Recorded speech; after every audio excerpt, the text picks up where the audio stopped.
Hello there. Welcome into a Tuesday edition of the show. We are back in the fullest of effect. That doesn't make any sense, but we're back full 3 hours. No technical issues that I am aware of. So we can really get into a conversation today. And I appreciate you dropping in, whether it's on your radio, online at extrasports1300.com or through the Extra Sports 1300 app, which, of course, is sponsored by Diversus Health, Mental Health, and Well-Being for All. It will be a veritable cornucopia of sports topics. And, as I said, look forward to the conversation. 719-247-1313. You can call or text in your thoughts. We will get into more of the takeaways from the Broncos opener. But the news of the day is that the Denver Broncos are one huge step closer to having a new home. In a joint letter released by Greg and Kerry Penner, along with Denver Mayor Mike Johnson and Governor Jared Polis, the Broncos have identified that Burnham Yard location as the next home of their stadium, and they hope to have it done by 2031. Now, it's government, so there's some tape they got to cut through, some hurdles they're going to have to go over, but this was kind of the big conversation. It was a matter of when, not if, the Denver Broncos would get a new stadium. They're going to get a new stadium. Where was it going to be located? A lot of the locals in Denver were upset about the idea of it being in Lone Tree. I think for our purposes down here, it would have been better if it was in Lone Tree, because a mile and a half is not going to make a big difference for you if you're traveling from Colorado Springs to a Broncos game. But this will sit a little bit better with the people in Denver because it will be still located in Denver proper. So 2031, the other two big takeaways, it will be a retractable roof, and it will cost taxpayers $0. Kind of. Get into that in a minute. But let's start with the why here. Why are the Broncos getting a new stadium? Because certainly when you look at other stadiums across the league, Empower Field isn't decrepit. It's not old. I don't know that it's a great stadium. It's kind of an in-between. It's not as nice as some of the newer ones, but it doesn't have the history of some of the older ones. But it's fine, right? I don't think there's anything wrong with the stadium. But there's a twofold reason why the Broncos and Greg Penner want a new stadium. One is that the area around the stadium is going to be theirs, right? And Stan Kroenke has done this with the area around Ball Arena, is going to relocate Elitch's, all this kind of stuff. They want that area, and they mentioned it in the letter, multi-use or whatever it is. They're going to be in the real estate business, right? That's what this is. You put the stadium in the middle of it or make it kind of the focal point of the area, and you put restaurants and shops and housing and all that kind of stuff. That might actually be the number one reason, if we're being honest about it, is their ability to develop the area around it and make a lot of money off of it. But the retractable roof part, and they mention it in this letter as well, premier events. This is the Broncos throwing their hat into the ring when it comes to hosting a Super Bowl. Right? Because at their current location, no chance they ever host a Super Bowl. Retractable roof gives them that ability, and because it's retractable, the 300 days of sunshine, they're going to have the option to have it in open air stadium. But when the weather gets bad, it's still going to be nice inside of the stadium. And by the way, this is what I prefer. All right, just because football is the sport of gladiators and John Facenda and the autumn wind and playing in the elements, yeah, I'm not about that. As a fan, right? You're paying a lot of money to go to a game as an entertainment, as entertainment. The last Broncos game I went to in that stadium, I took my father to see. It was actually Patrick Mahomes' debut. That's not why we went. It was just he was a Broncos fan and I'm a Chiefs fan. So those are the only Broncos games we went to. It was miserable. It was if you remember that season, it was when Vance Joseph was the head coach. It was the last game of the season. It was absolutely miserable.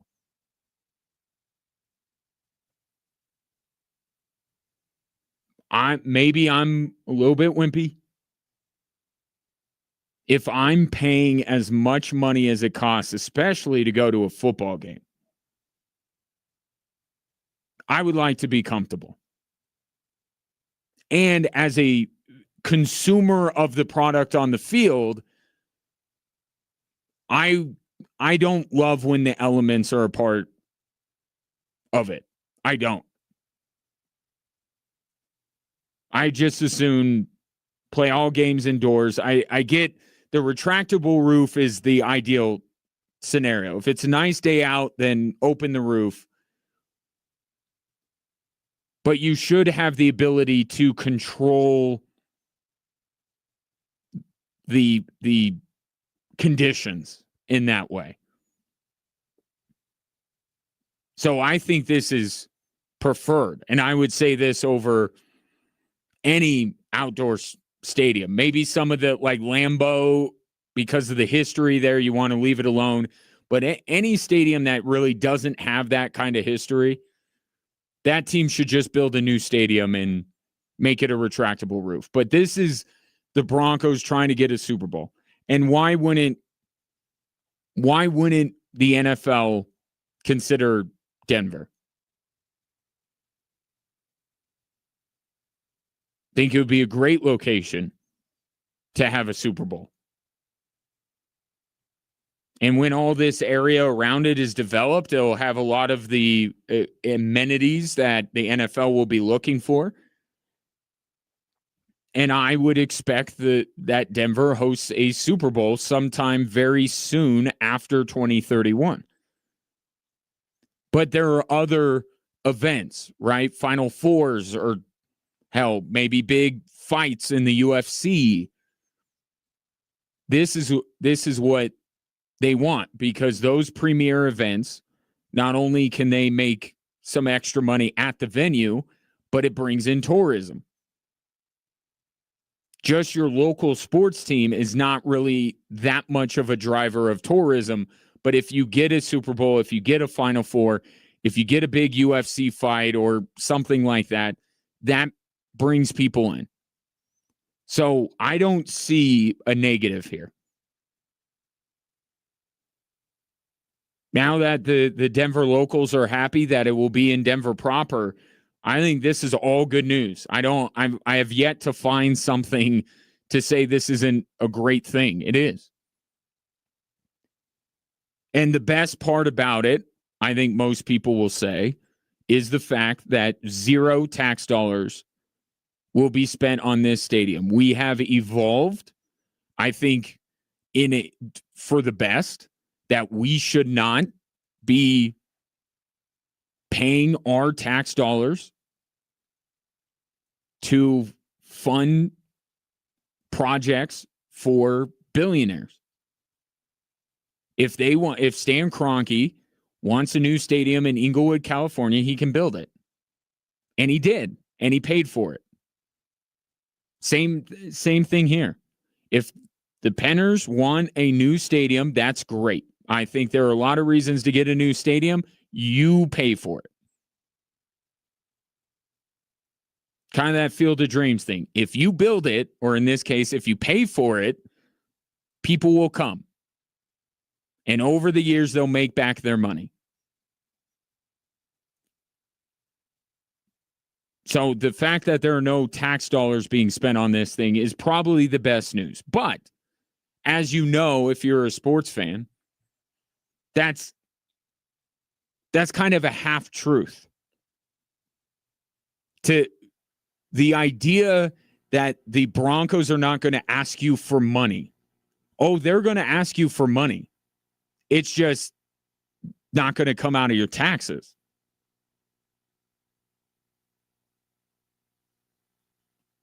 The stadiums that are built these days, because of the sentiment against taxpayer funding, is something called a personal seat license, a PSL. The Denver Broncos will be soliciting for these, and it's basically you putting money down to get a seat in the stadium. And it's, if I'm being honest, it's a little bit of a racket, right? Because you buy the rights to the seat, and then you're going to pay for your season tickets. It's not something that I would choose to do. But some people, to make sure they get their seat and they have the disposable income, that's fine. But that's what the Broncos are going to be asking for. They're not asking for tax dollars, but they're going to be asking you specifically. And that's kind of part of it here with the taxes. Because the issue with the taxes, maybe you're okay with subsidizing the stadium. You're a big Broncos fan or a big sports fan, and you say, you know what? If they ask for my money, I'm going to go there a lot. I would like this built. I'm cool with it. And I think we had this a little bit when the Broncos built their last stadium, right? If you're a sports fan or if you're a Broncos fan, maybe you're more inclined to say, go ahead. Raise my taxes a little bit because I really want this. But there are so many people out there who are not big sports fans or Broncos fans and saying, I'm not paying for this. So the personal seat licenses are their way of going right at the target demo, you. And this actually extends beyond Denver, right? They're going to be asking you. They'll be asking people in Pueblo. They'll be asking people in Greeley. They'll be asking people all over the place. You're going to put money down just for the right to then get season tickets. It's an additional cost. It's probably not going to be cheap. Are you going to want to do that? And Paul Klee of the Gazette wrote this today. He said the easiest way to sell this is to win. And I would agree with that. Right? For many years, this is kind of good timing because optimism is pretty high with this team right now. But could you imagine if 2 or 3 years ago, the Broncos ownership came to you and said, hey, we're building a new stadium. Will you buy a personal seat license? And then will you buy season tickets? Before Bo Nix, before Sean Payton, maybe right when they got Russell Wilson would have been a good time. But there's not a lot of times that I would imagine people would be willing to pay extra beyond the normal tickets that they're going to get in the meantime to help fund a new stadium for a team that was mediocre. So I think Paul makes a great point. But are we at that point right now? Are we at the point where the Broncos can do well with these personal seat licenses? Because I heard a few boo birds through the television on Sunday. I think a lot of Broncos fans, and you could correct me if you're one of them, there's a trust but verify kind of feeling right now. Like you believe in the direction that they're going, but don't you want to kind of see it come to fruition for them to actually achieve what they're saying they can achieve before you're willing to spend more of your disposable income to do all of this stuff to help them offset some of the costs of this new stadium? I would think so.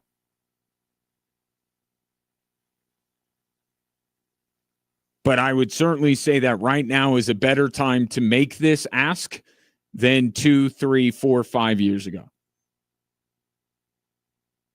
I'll take your thoughts on that. 719-247-1313. Any issues you see with the stadium? Any problem with it? The retractable roof? You want Broncos football outdoors all the time? Let me know. 719-247-1313. Just getting going with this Tuesday edition of the show. Coming up next, who is the Buffs quarterback? Deion Sanders weighs in next.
719-247-1313 is the number.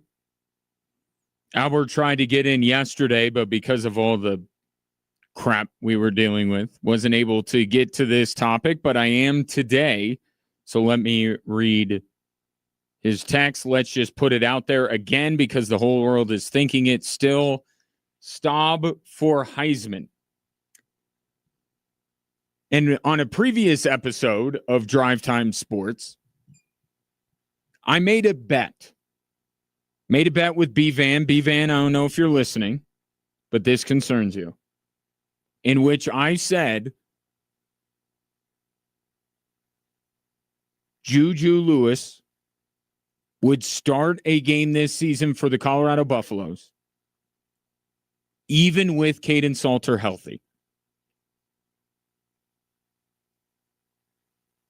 I felt like Deion Sanders already was a little bit skittish about Salter, and I thought he was contemplating a quarterback change. So now we have to decide what we're doing with this.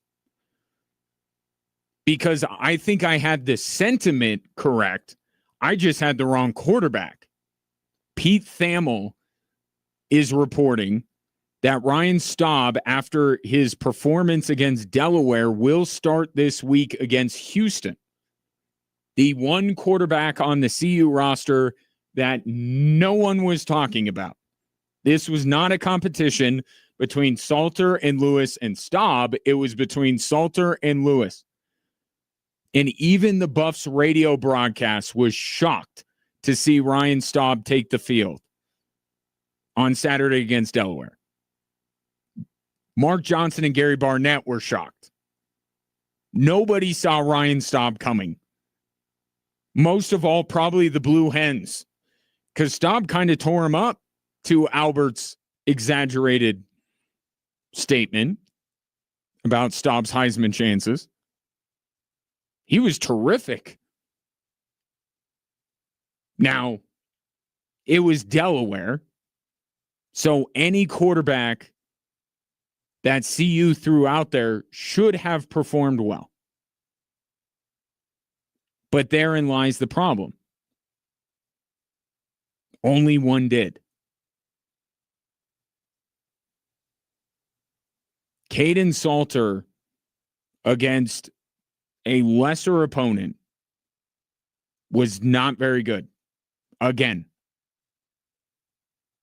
And we saw Julian Lewis. We saw him make basically a cameo. I don't know how you can really assess anything with Julian Lewis's time in the game. But here comes Staub at the end of the first half and going into the third quarter, and he was terrific.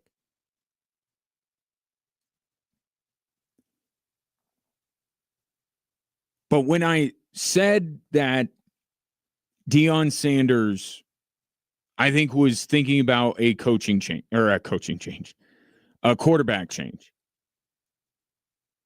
I characterized it as him being panicky, right? And changing quarterbacks would be looked at as a panic move. So why am I not saying that? I'm not saying just that. I do think there is a fair amount of panic because Caden Salter was supposed to be the guy all along.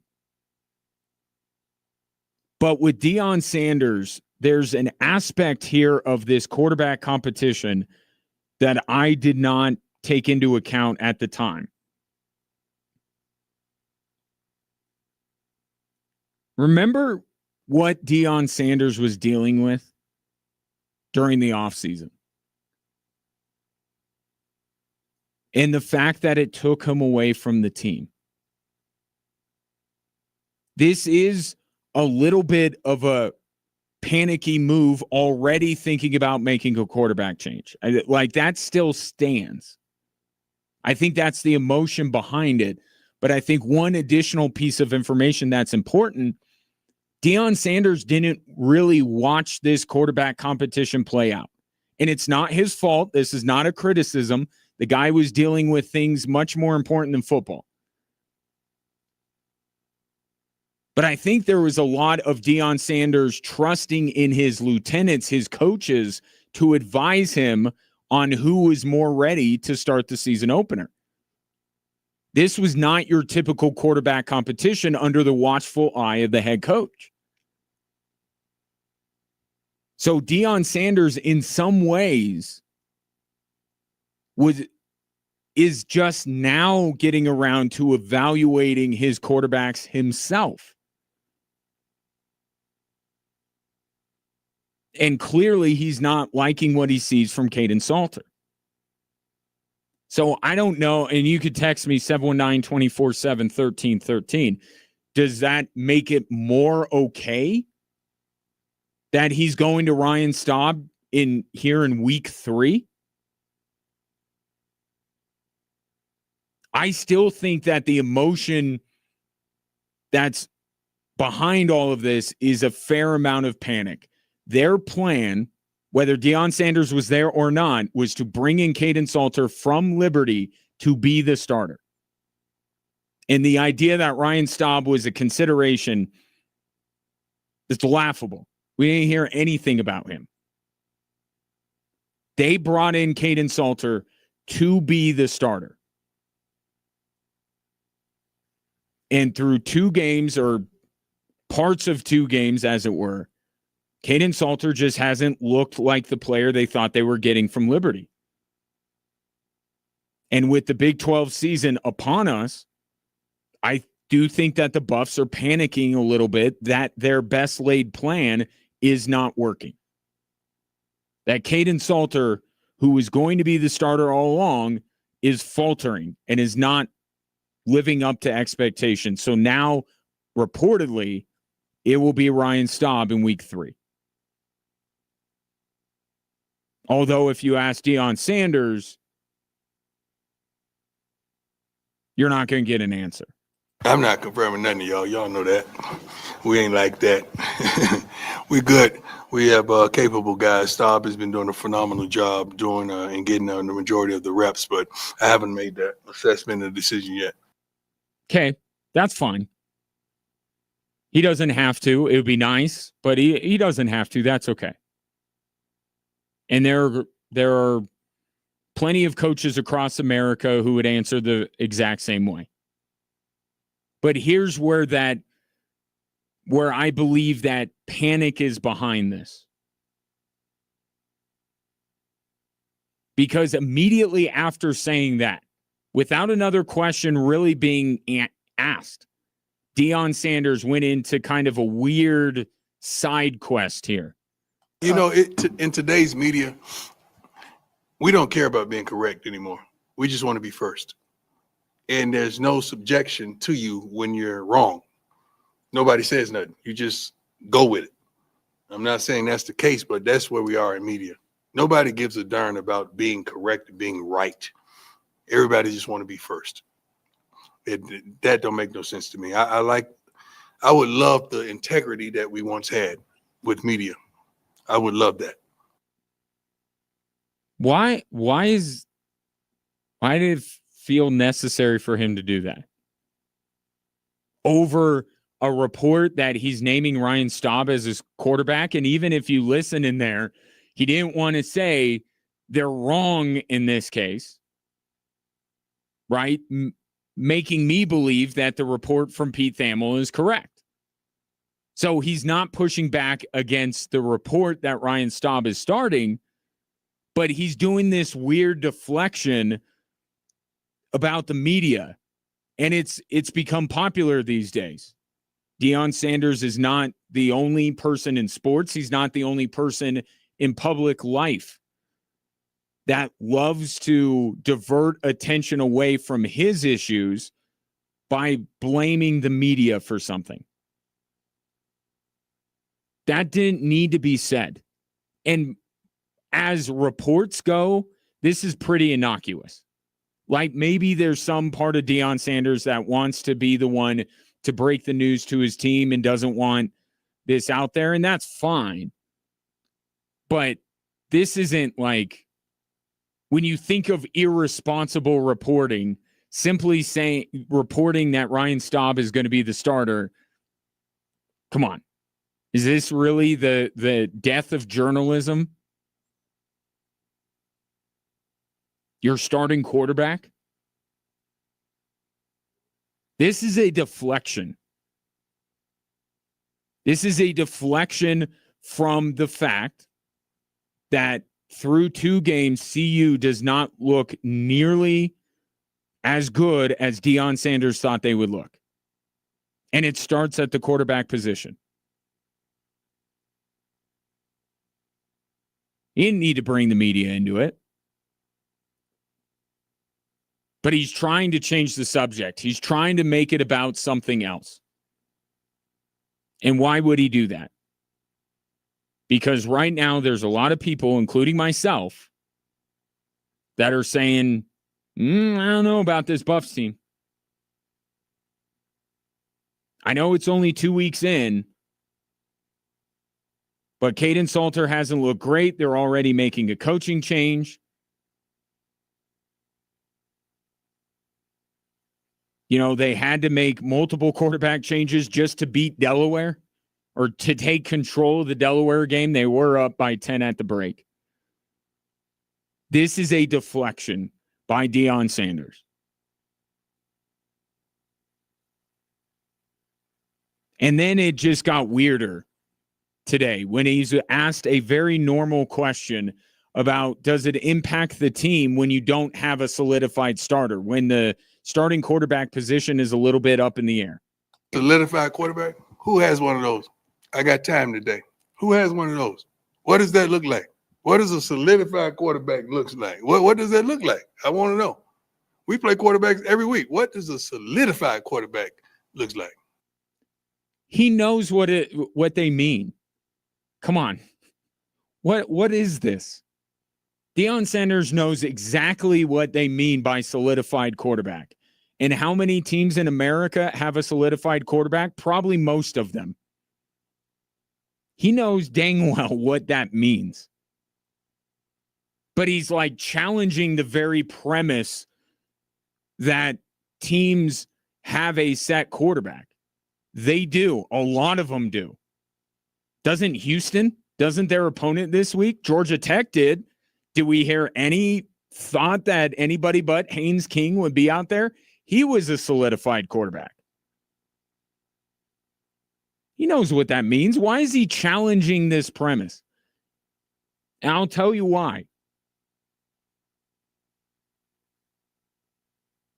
Because he is a little bit worried about this situation. So he wants to try and make people think, and there are a fair amount of people that are easily influenced by Deion Sanders, to make people think that this is just normal, that you cycle through 3 different quarterbacks and then go back around the horn again like they did against Delaware, that it's normal that 2 weeks into the season, you're pulling your starter and replacing him. This is not normal. It's not unheard of, but it's not normal. And what Deion Sanders is trying to do is to deflect and to make it seem like everything is okay in Boulder. Everything's not okay. They've been shaky. Their best laid plans are falling through. And they're having to go to a quarterback that no one had as being a potential starting quarterback. And look, credit to Ryan Staub. The dude came in, took full advantage of the opportunity. So this is not an anti-Staub conversation, but you can't tell me, Deion Sanders can't tell me with a straight face that this was always a possibility.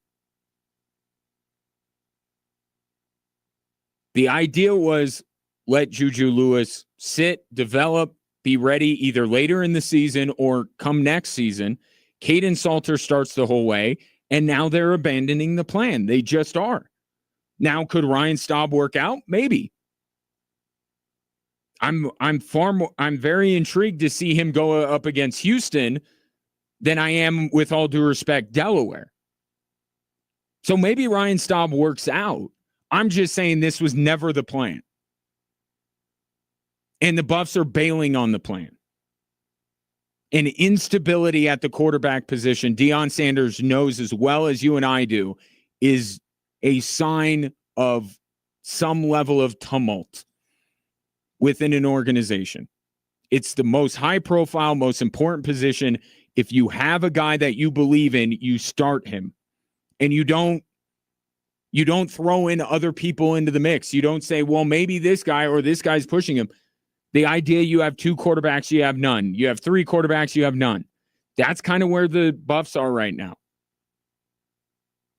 And it will be fascinating to see if Ryan Staub turns out, despite everyone's thoughts, to be the guy, to be the best quarterback that the Buffs have on their roster. But this is a change of plans. This is a pivot. This is a panic, whatever you want to label it as. This is not what it was supposed to be. Caden Salter was expected to be starting this weekend against Houston. Now you can decide whether that's on Deion Sanders. Did he give up on Caden Salter too soon? Or did Caden Salter's play warrant this change? I thought Ryan Staub played very well. Why couldn't Caden Salter have seen out the rest of that football game? Yeah, you weren't dominating Delaware. You were still winning. That could have been another 2 quarters of development to get Caden Salter going. To make a quarterback change like this going into week 3, not a great look. Take your thoughts on it. 719-24-7. 1313. Back after this.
Broncos getting a new stadium. Buffalo's getting a new quarterback. And then there's the Monday night game last night. The Bears had the Vikings in the first half. They wouldn't lie, but J.J. McCarthy and Minnesota gets it done. That's what Jeff wants to talk about. He's calling in at 719-247-1313. Jeff, you were impressed with the young Michigan QB, were you not? Oh, yes, sir. Man, just the spark and the glow around the man. I mean, post-game, the way he carried himself the second half, and like I think I lightly mentioned, him rolling in that QB scramble, following Hawkinson, his tight end blocks into the end zone, just him being pumped after the celebration. Real mature cat, and I think it's just one game, right? It's the Chicago Bears, but there was a lot of hype around that game, a lot of expectations for the Bears. I just think they have a lot to be excited for in Minnesota just with that performance in the second half, especially with Jefferson queued up as well over there on the slot. Yeah. Thanks for the call, Jeff. I mean, I agree that J.J. McCarthy really turned that game around. And I think one of the things that you mentioned there, and Jeff, call more often, love to hear from you. It is the Bears, right? And I think that the bigger takeaway from that game is going to be it may take Ben Johnson some time here, right? Like an organization that has struggled as much as the Bears is not going to turn around overnight. But, man, were you beat over the head with that realization last night, because the Bears had that game. They absolutely had that game and squandered it. But, yes, there is credit to J.J. McCarthy. And I had J.J. McCarthy last. I like Bo Nix coming out of college more than I like J.J. McCarthy. And it was at Michigan, he just wasn't asked to do much. And at the NFL level, quarterbacks are asked to do much more. And I had my doubts whether J.J. McCarthy could handle more. But the thing last night was the more he was called upon, the more he succeeded, right? It felt like Kevin O'Connell was very conservative early on, not asking McCarthy to do too much. Well, because Caleb Williams was playing so well, it kind of forced the Vikings' hand, and they're like, well, JJ's got to do a little bit more. He had the pick six, so it wasn't a perfect outing by any stretch.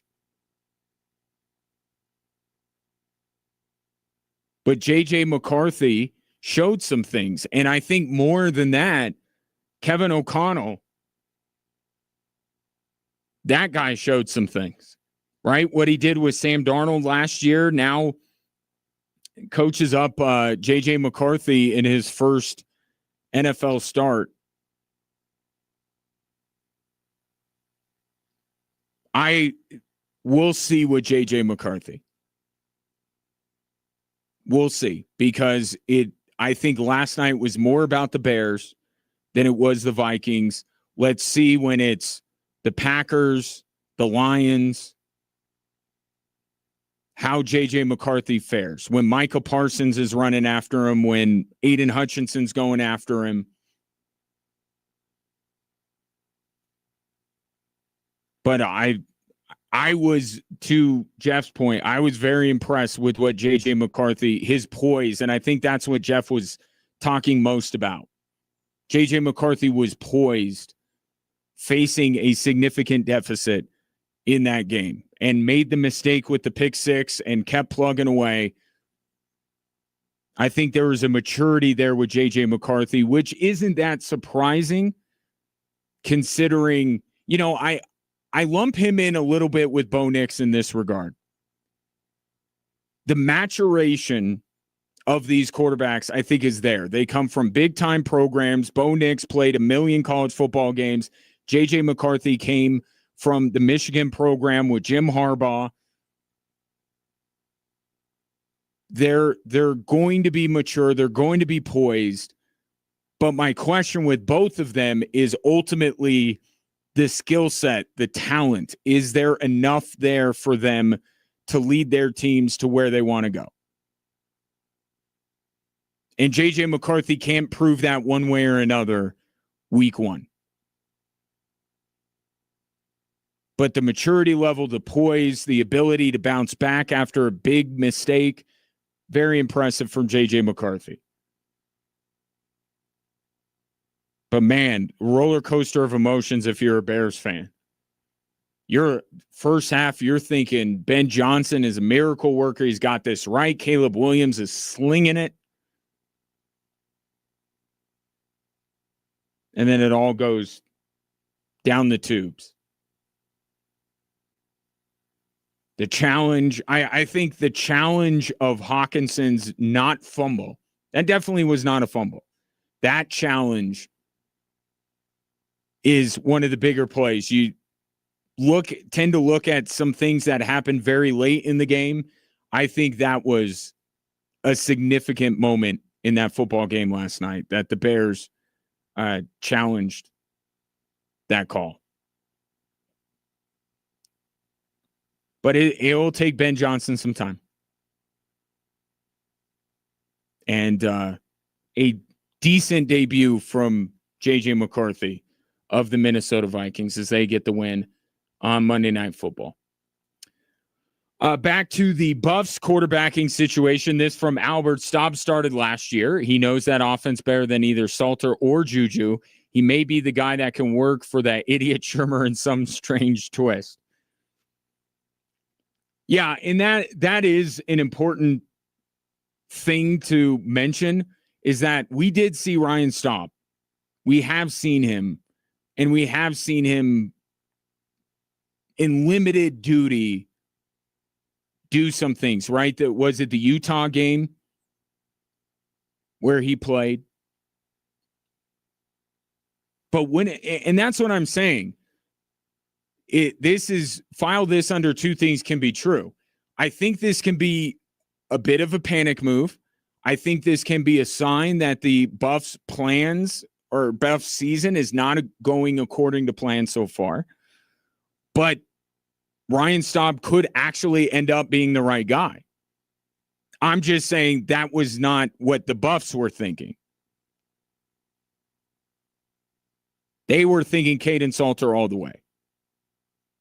And now Dion, that he's around the team every day, is looking at Caden Salter and going, no, thank you. Now, why Dion doesn't look at his offensive coordinator, it is interesting to me. But, yeah, maybe Staub is the guy.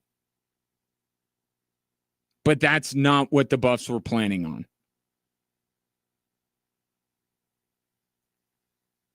I think we'll get a much better idea this weekend whether Staub actually is the guy going up against Houston, a Big 12 opponent, rather than Delaware.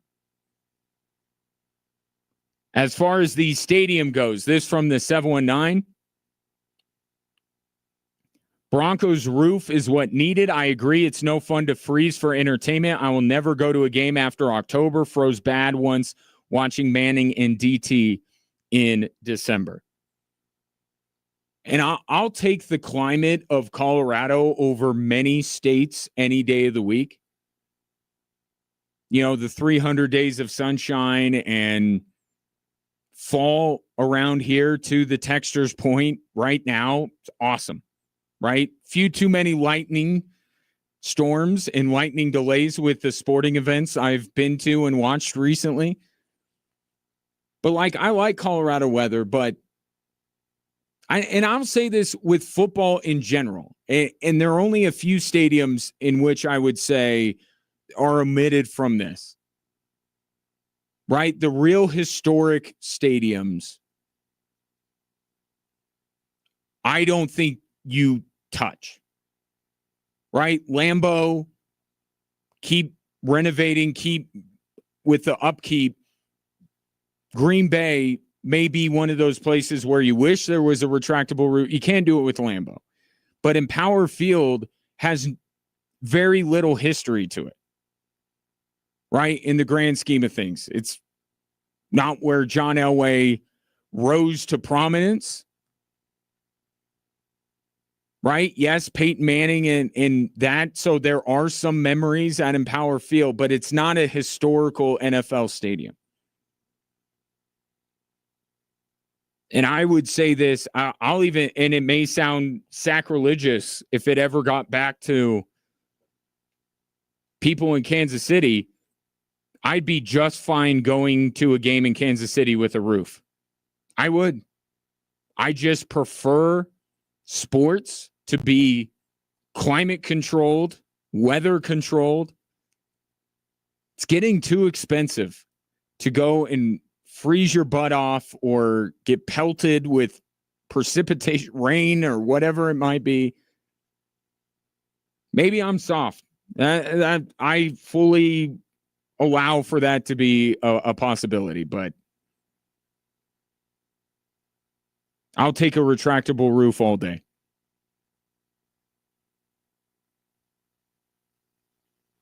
And clearly that's what Greg Penner's thinking. And without the roof, there's no chance that Denver will host. Remember, Denver lost out on the World Cup,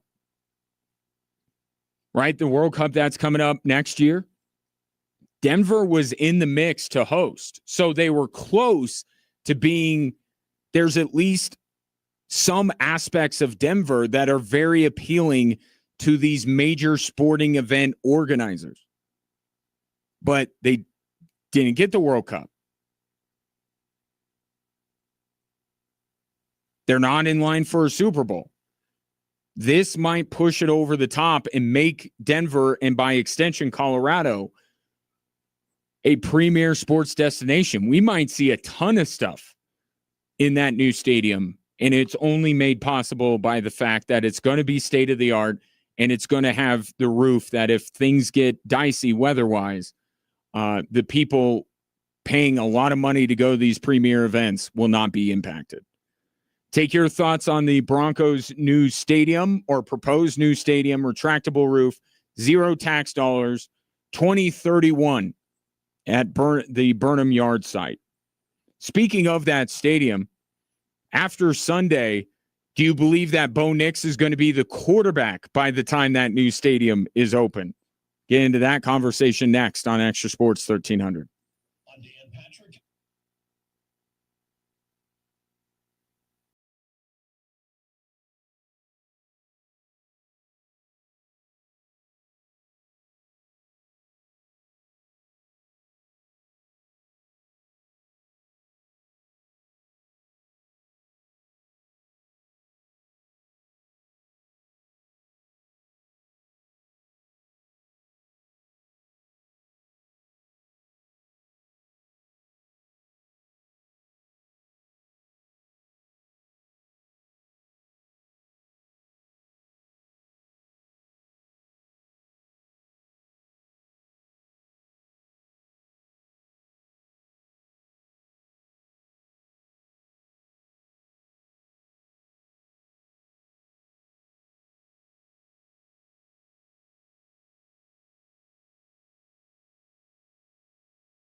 Welcome in hour 2 on this Tuesday, Drive Time Sports. Appreciate you watching the show on our social media platforms, whether it be Facebook, Twitter, Instagram, or YouTube. The place to go, the handle, all the same, at XTRA Sports 1300. While you're there, you can drop a comment, you can follow, subscribe, do all of that stuff that those of us who stream on social media ask you repeatedly to do. But I can say we very much appreciate it. You could also text or call into the show, 719-247-1313. Aaron did during the break. The big news of the day is that the Broncos are moving forward with their plans to build a new stadium. It will remain in Denver proper. It will be just moved relatively right down the street, just a little bit south of Colfax in this Burnham Yard place. That will allow the Penners to build a bunch of stuff around it and make a ton of extra money, because that's one thing that the Penner family doesn't have enough of is money. But that, look, that's their prerogative. That's their right. That's fine. I'm not pushing back against that, because I think that the new stadium is a great idea. And I think the retractable roof is a great idea. Aaron called in during the break and said that he still likes watching football with the elements. Now,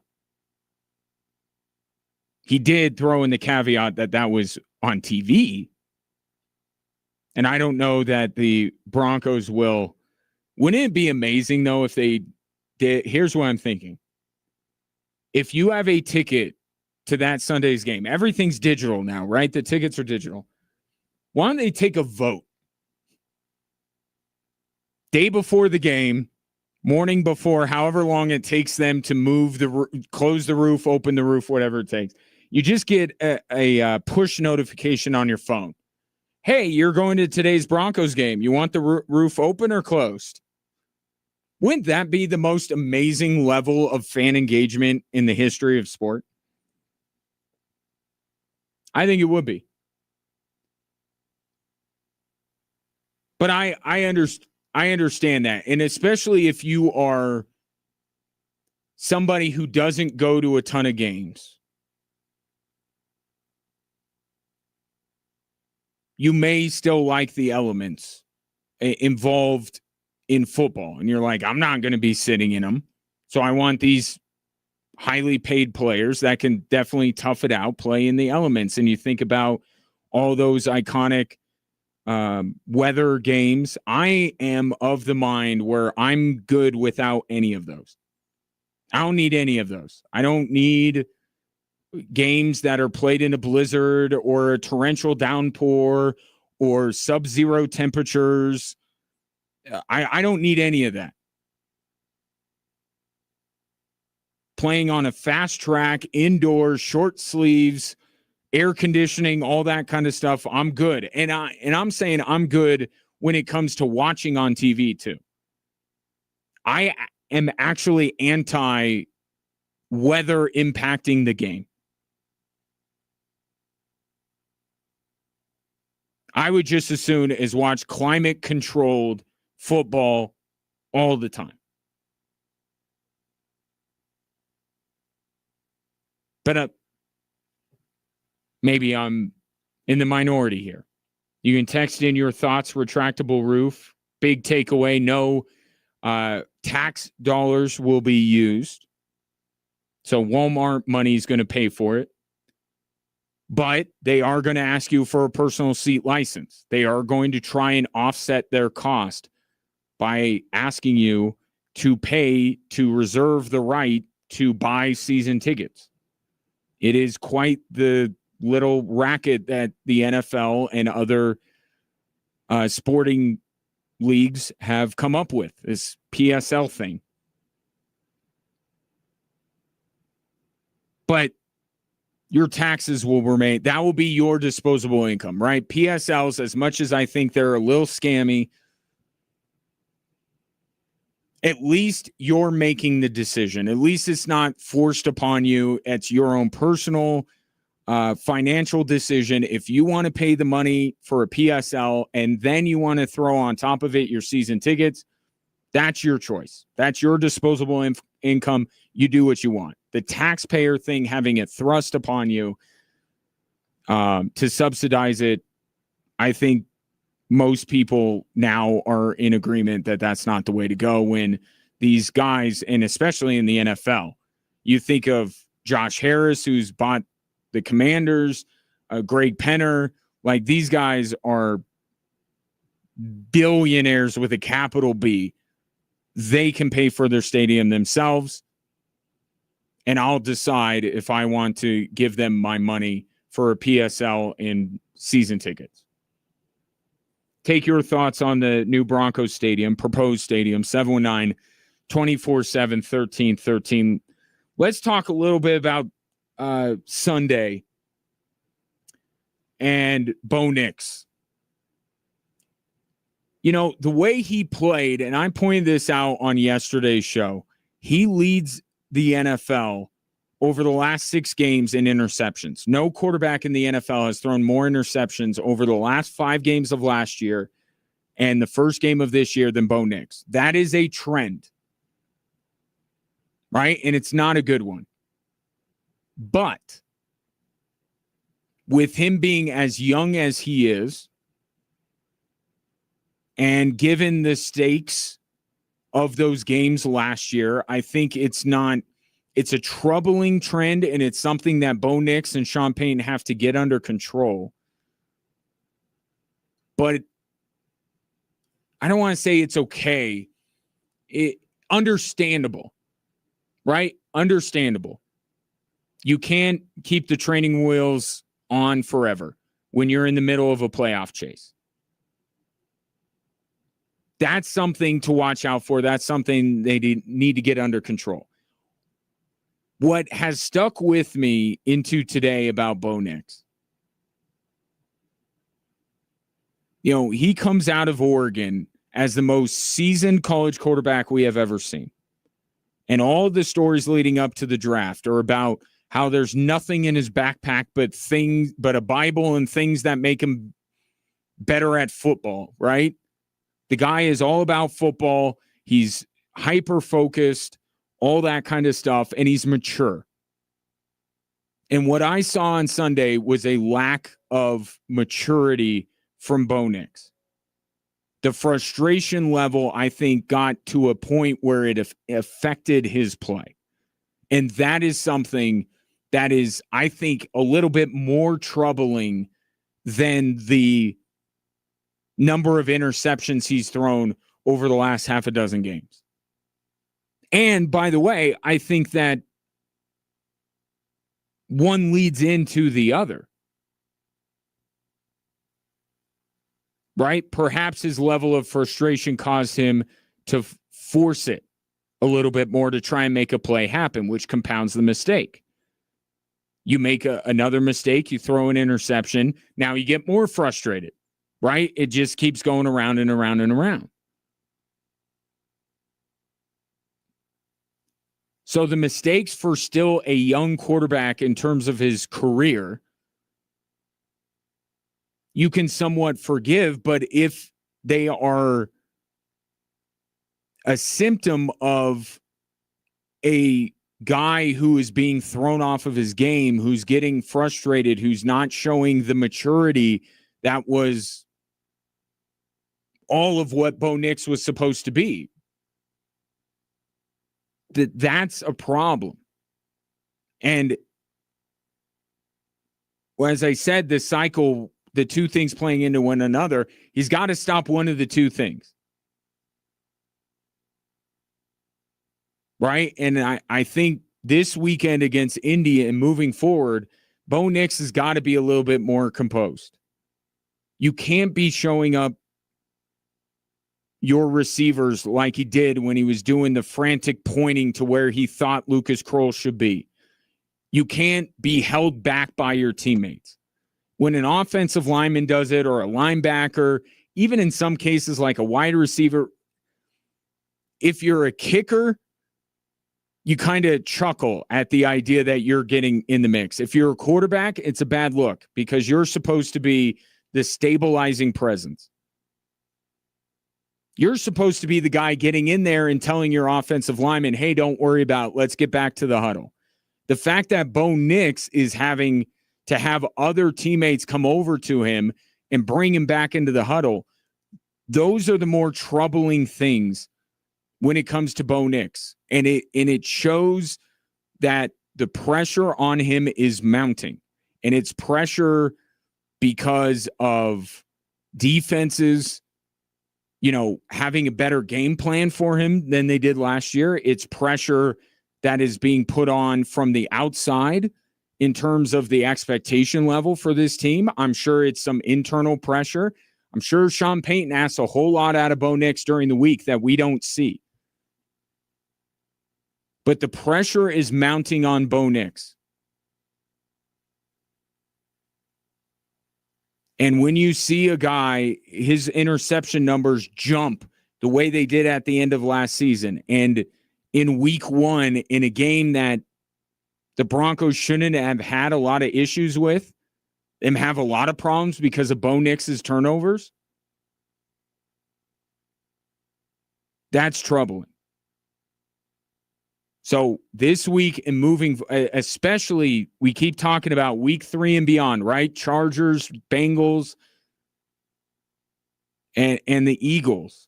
Better teams, bigger stages. Bo Nix has got to keep his wits about him. Bo Nix has got to be able to bounce back. Going to J.J. McCarthy last night, right? Guy, same boat as Bo Nix, right? Came out in the same draft class. What did J.J. McCarthy show you last night against the Chicago Bears? He threw a pick 6. He had the worst mistake.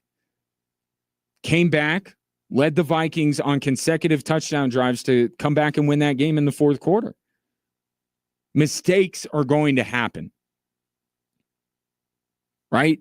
Do you compound the mistakes, or are you able to put it aside, come back, cool, calm, and collected, and lead the team down the field on the next drive? And that's what we haven't seen, or we didn't see on Sunday, I should say, from Bo Nix. And you need to see it against Indianapolis, a game that now, because of the way that the Broncos played and also the way that the Colts played, has gotten far more interesting and maybe a little bit trickier for the Denver Broncos than we first expected it to be.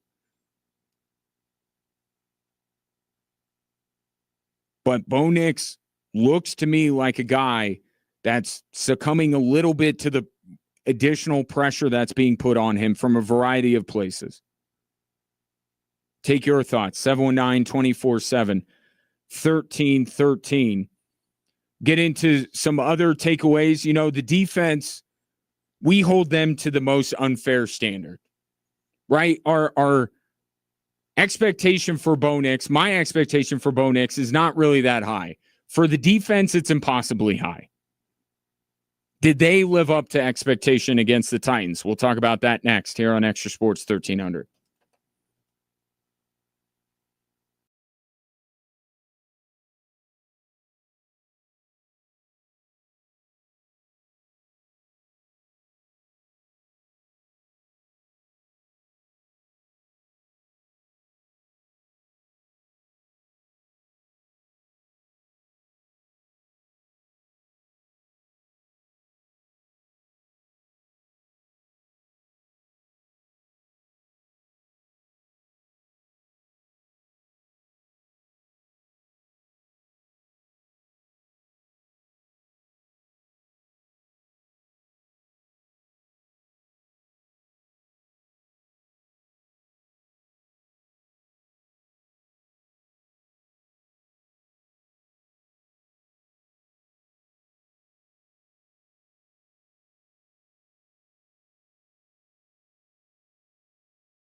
I think right now it's fair to say that we grade the Broncos offense and the defense on very different curves. Right? The Broncos defense is held to a much, much higher standard than the offense. So when I see some things in that game, or when I hear other people assessing what's going on with this Broncos defense and how they may or may not, how fortunate they were. I think Dan Orlovsky was talking about, if the Titans could have just caught the ball, then the Broncos defense would be in some trouble. And I can agree with that. But at the same time, I mean, the defense forced multiple turnovers. They held the Titans to 133 yards. I'm trying to be, I guess the way I'm looking at, I'm trying to be fair to the Broncos defense and say, and call it for what it is. It was a very good defensive performance. Was it up to the standard of this defense? I think John Franklin Myers after the game talked about how it wasn't. But I mean, do we need to be that nitpicky? I do think that Cam Ward missed on a couple of throws that could have been big plays for the Titans. But I play it out in my mind and I go, okay, but would the Titans have been able to follow it up with the next play and the next play with the Denver Broncos defense playing the way they were? And I don't think so. Did they get lucky on a few big plays that weren't for the Titans? Yes. But I don't know, watching that game, that I ever got this sense that the Titans were going to be able to string together enough successful plays against the Broncos defense to actually win that football game. The offense, though, put the defense in. Let's not forget about this, too. The position that the defense was put in a lot on Sunday was not, do I want to use the word fair? I guess I will. They were put in some really bad spots by Bo Nix and the Broncos offense. Tennessee was gifted good field position on multiple occasions, and the Broncos defense had to answer for that. So, yes, I thought that the Broncos secondary was a little bit open. And look, that's something that you saw last year. Right? Look at the way that the Bengals were able to carve up the Denver Broncos secondary. Look at the way Jameis Winston and the Browns were. I'm not 100% sold on the Broncos secondary other than Pat Surtain. As sold on them, meaning sold on them being no-fly zone 2.0. Right? That's where I think Dan Orlovsky and others' critiques of the Broncos defense are fair. I think that the Broncos in the secondary opened themselves up to the possibility that had they not been playing a rookie quarterback making his NFL debut, they may have gotten hurt by it. And it's something that certainly the Broncos defense can build on going into this week against Indy and moving forward against the much better teams like LA and Cincinnati and Philadelphia coming up weeks 3 through 5. So there were certainly some things to work on. And the defense, by comparison, was much better than the Broncos offense. And if I have to look at which side of the football that I believe, if there was places for improvement on both sides of the football, which I think there is. I don't think that the Broncos were, or any NFL team, week 1 is a finished product. both sides of the football have improvements to make. John Franklin Myers mentioned the tackling. He didn't think that the tackling from the defense was at the level it needed to be. But also what comes into play is, who do you expect to figure it out? Right? Maybe there were some holes in the secondary. Maybe the tackling wasn't what it needed to be from the Broncos defense. But I have a lot of confidence that the Broncos defense will figure it out, even with my questions about the secondary.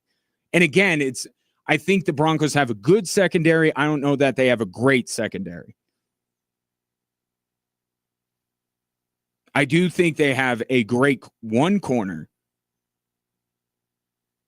But with the pass rush, with the improved linebacking core, if Dre Greenlaw can get healthy, I think it will help that. But I expect the Broncos defense to figure things out more than I expect the Broncos offense.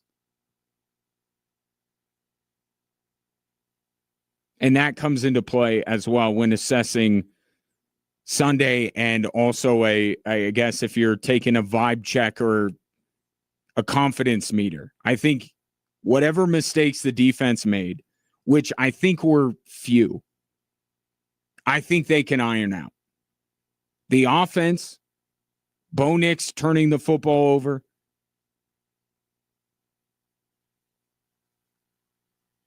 I got to see it. And up next is Indy on Saturday, or on Sunday, on Sunday. Here's another thing that I noticed, because we spent so much time during the preseason about the running back rotation, the wide receiver rotation. Do you know that Courtland Sutton was on the field for, let me check my notes here because I want to get the percentage absolutely right. He was out there 95% of the snaps. Courtland Sutton was out on the field 95% of that game.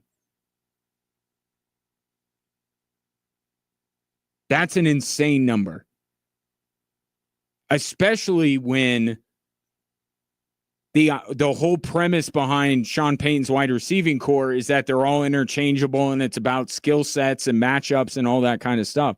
For him to go with Courtland Sutton for 95% of the snaps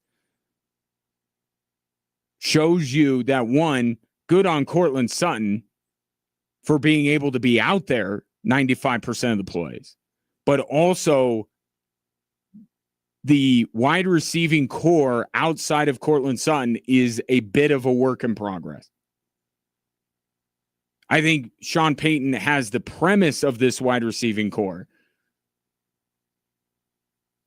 but he doesn't quite have it figured out as far as how he's going to employ all these receivers outside of Courtland Sutton. But that's another thing too with this, and it goes into what I was saying yesterday about how it was so curious to me why Sean Payton didn't run the football in the first quarter. Why there was such a disparity between the number of throws and the number of rushes. Courtland Sutton, your number one wide receiver, being on the field 95% of the game, shows an over-reliance on one receiver. And it also shows how much the Broncos threw the football because they needed Courtland Sutton out there. So I just think in many ways, offensively, Sean Payton I think he just got a lot wrong on Sunday. Was he trying to be too cute, too smart? Did he overthink it? Was he trying to showcase Bo Nix? There's a variety of reasons why. But it was so simple, the game plan. That was, Titans struggled against the run last year. They were pretty good against the pass. You have this improved running back room. And we saw it late in the game, right? J.K. Dobbins, nearly 4 yards a carry.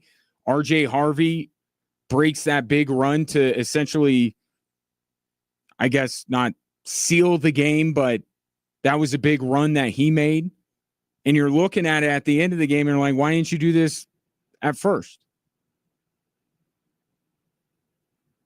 I think Sean Payton he was out to sling the ball around the yard for whatever reason.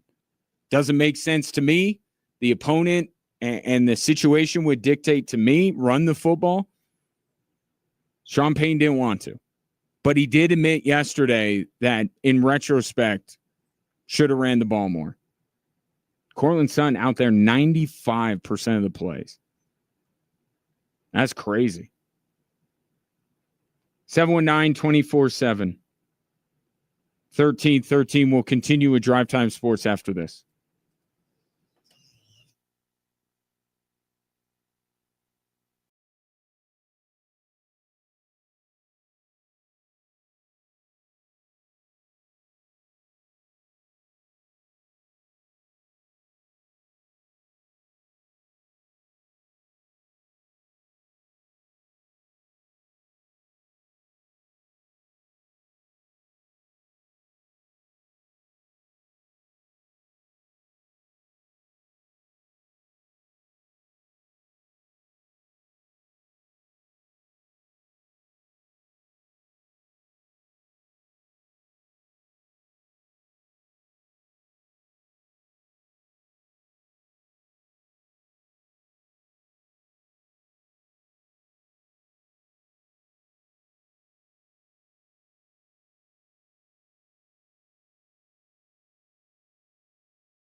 Couple of other things. I find the snap counts to be interesting and somewhat telling in terms of what Sean Payton was thinking. Pat Bryant played all of 4 snaps on Sunday. You saw that Jaquan McMillan was the starter over Jahdae Barron. But R.J. Harvey, we saw more of R.J. Harvey than I was expecting. I will say that. So this idea that Sean Payton doesn't really like to play rookies, I think it's more anecdotal because I thought R.J. Harvey played as much as I didn't think he would play as much as he did, but they didn't give him a ton of carries. But also at the same time, it didn't look like the Broncos were sparing him either. I think he was a tandem with J.K. Dobbins. So perhaps it's just, I said this with Marvin Mims when Sean Payton last year kept talking about, got to get him on the field, got to try to find him snaps. I thought it was more of a Marvin Mims issue than Sean Payton really not knowing how to employ him. And maybe that's a little bit the case here with a Pat Bryant or even to some extent a Jahdae Barron. Maybe it's not Sean Payton just with a blanket idea of, I don't want to play rookies a lot right away. Maybe there's things from Barron. Although he made a fumble recovery in that game, he wasn't a non-entity, but maybe this is better with Pat Bryant. Maybe there's still some growing Pat Bryant needs to do in order to get on the field. Whereas with R.J. Harvey, that isn't the case. That R.J. Harvey has shown Sean Payton what he needed to see to be able to throw him out there on Sunday. And the issue was not that R.J. Harvey or J.K. Dobbins weren't effective. It's that Sean Payton didn't choose to utilize them. We'll see if that flips against the Indianapolis Colts on Sunday. The line opened at Broncos -3.5. It has moved, and now most shops will have it Broncos favored by 2. So what that shows is that there certainly has been a little bit of a perspective change from either the betting public or the books themselves when it comes to these two football teams.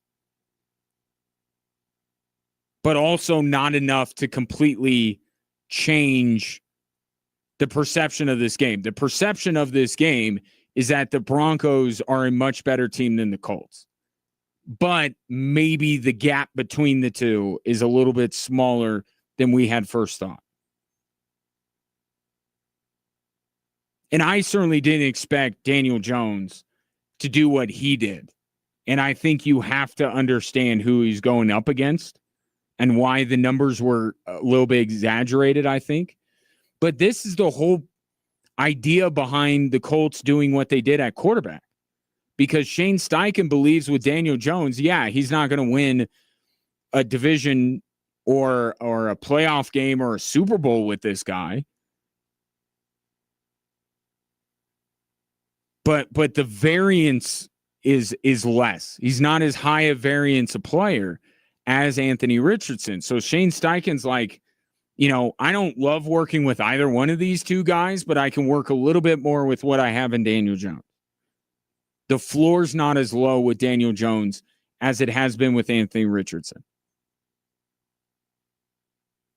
And I think if you watch that Colts-Dolphins game, you saw that. Like, there's a little bit more to Daniel Jones than what we've seen from Anthony Richardson. And then it gets exaggerated, and Daniel Jones looks much better because he's going up against the Miami Dolphins, who are a complete mess. And then you juxtapose that with the Denver Broncos on offense in particular, just looking completely out of sorts and looking quite poor.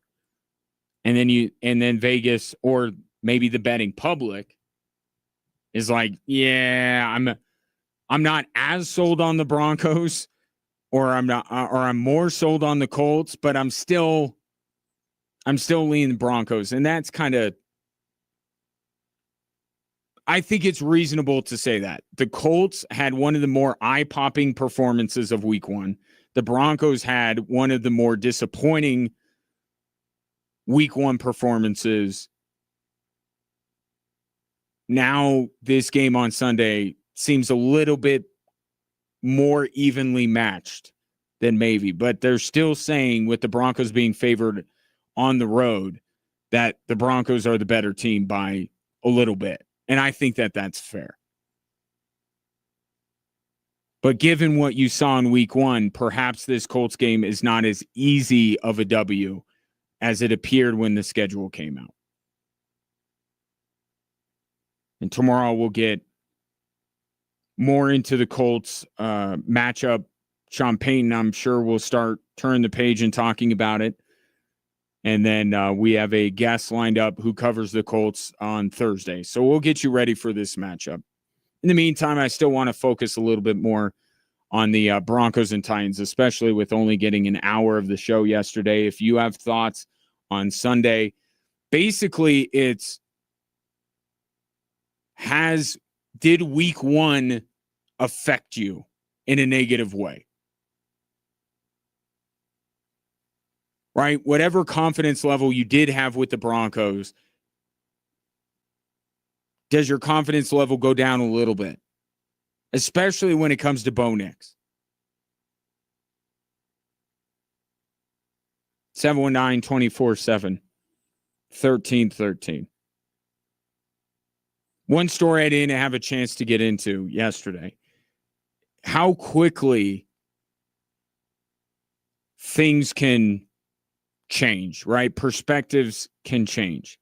Going into the year, the talk about Jay Norvell at CSU on this show and on others was, okay, now can he take the next step, right? Last year, it was like, you got to beat Air Force, you got to beat Wyoming, you got to win these rivalry games, especially the Wyoming game, right?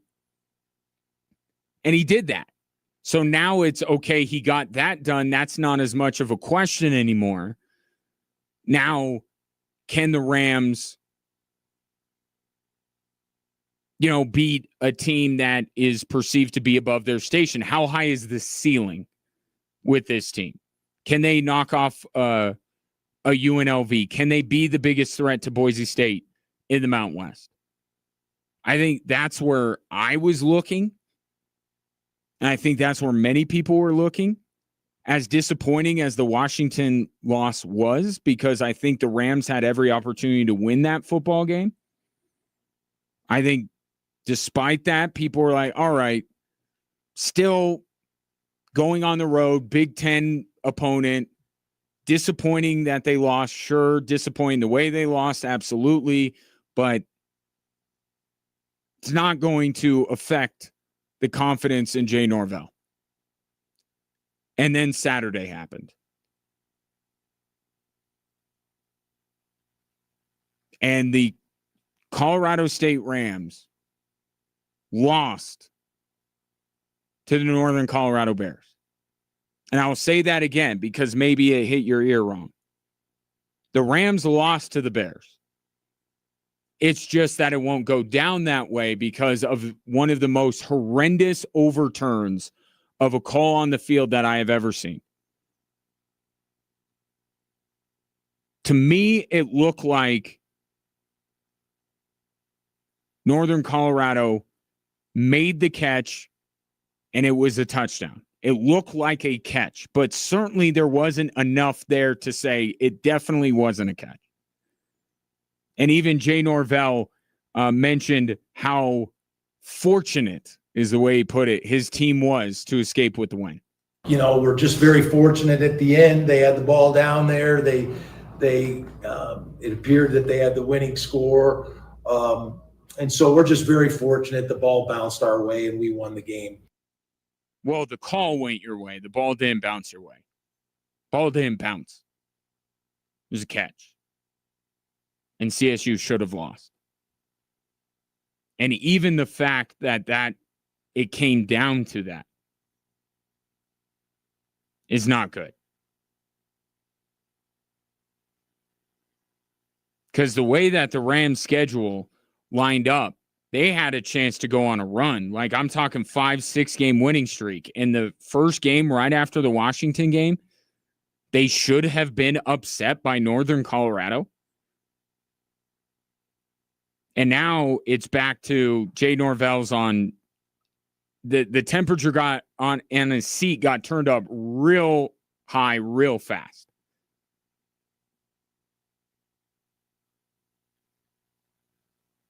You can't, and look, it's the people up in Fort Collins. I like them. They're a little fickle, certainly, and they can turn back and forth on a dime when it comes to their head football coach and their football team in general. But I'll say this in terms of the bigger picture with Jay Norvell. Okay, you were fortunate, you were lucky. You should have lost that game, but you didn't. The one thing that can't happen this year in terms of Jay Norvell's chances of remaining the CSU football coach, you can't regress. You can't backslide. This year is win the border war and then take your swings against Boise State, UNLV, see if you can't be one of the best couple of teams in the Mountain West and play for a conference title. Some people may think that they're capable of that, others don't. But the one thing that I think most people who follow the Rams can say is that there was not the expectation that CSU would be worse than they were a year ago, that they would backslide, and they nearly did that on Saturday. Well, they did. I don't know why I'm saying they didn't. They did. It's just they got a lucky overturn of that touchdown. That can't happen. Does Jay Norvell need to play for the Mountain West championship? Does he need to win the Mountain West to keep his job? No, I don't think so.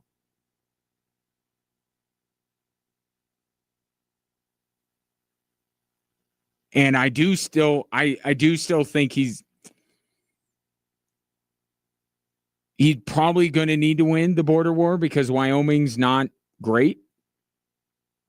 But the game is in Laramie, so I could see where maybe, not that it's okay if he loses to Wyoming, but as long as it's not an embarrassment, I think some people would be like, well, it was a road game. It was in Laramie. That's a tough place, all that kind of stuff. Now you have the UNC game. The UNC should have been a loss.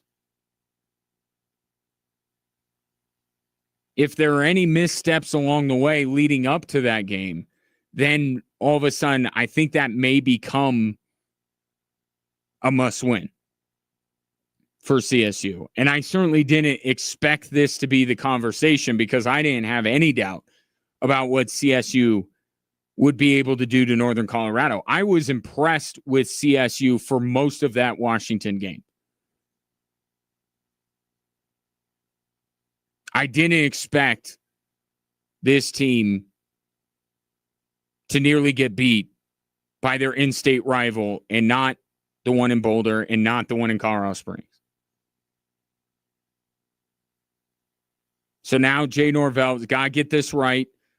Can't have any more hiccups because every little blip that he has here, whether they win or not, is going to make that Wyoming game all the more important. And if there are some other missteps like Northern Colorado was, he might have to win that game on the road in Laramie to keep his job.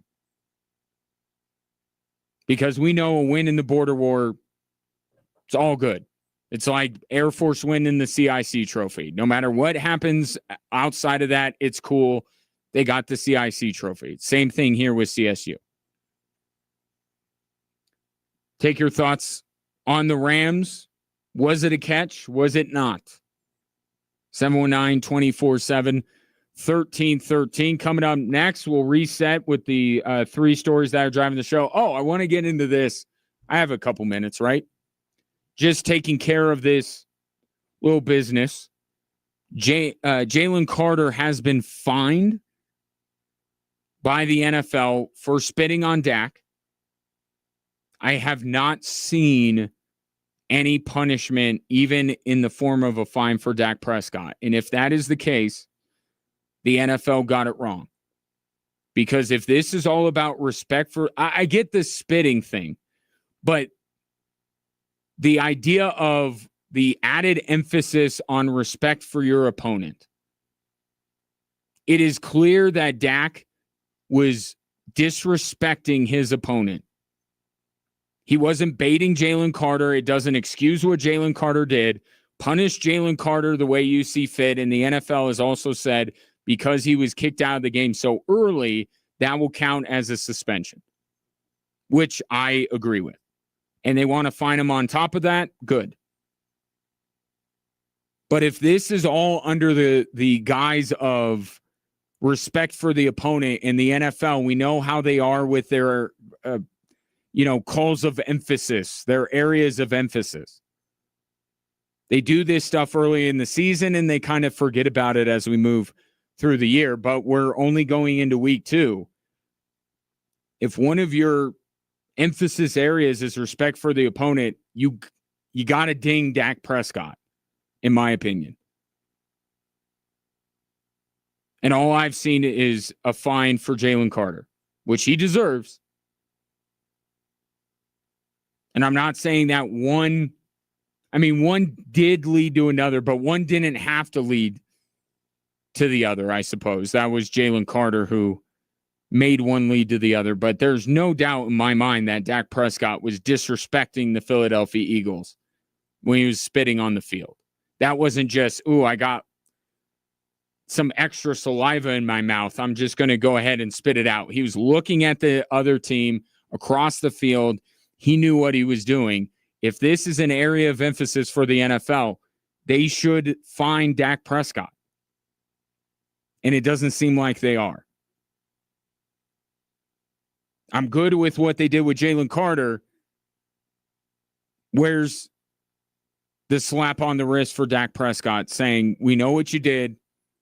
Don't do it anymore. 719-24-7, 1313. The stories that are driving the show coming up next.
Hello there. Welcome in hour 3 on this Tuesday edition of the show. Incredibly glad to have you, whether you're listening on your radio, streaming the show online at extrasports1300.com, or you've downloaded the Extra Sports 1300 app to do your listening.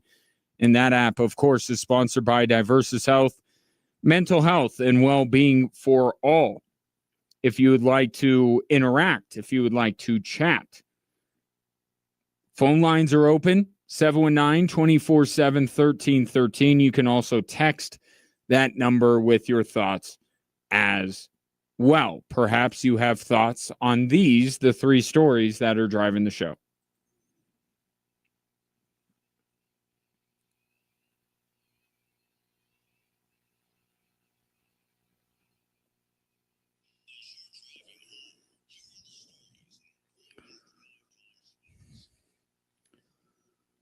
All right, we start with the Broncos getting their new home, almost. A letter penned by Greg and Carrie Penner, as well as Denver Mayor Mike Johnston, and Colorado Governor Jared Polis says it will be the Burnham Yard site as the preferred spot for the new Broncos stadium in the year 2031. That's about a mile and a half south of the current site, so it will remain in Denver proper, which will make the locals happy, although I don't get the anti-Lone Tree stuff, but I don't live there, so I guess I wouldn't understand. But it will remain in Denver proper, and it will be a retractable roof that costs $0 in taxpayer money. To me, all great things. I'll side with the Denver folks wanting it to be in the city of Denver. It is. So good there. The retractable roof, to me, that's a good idea.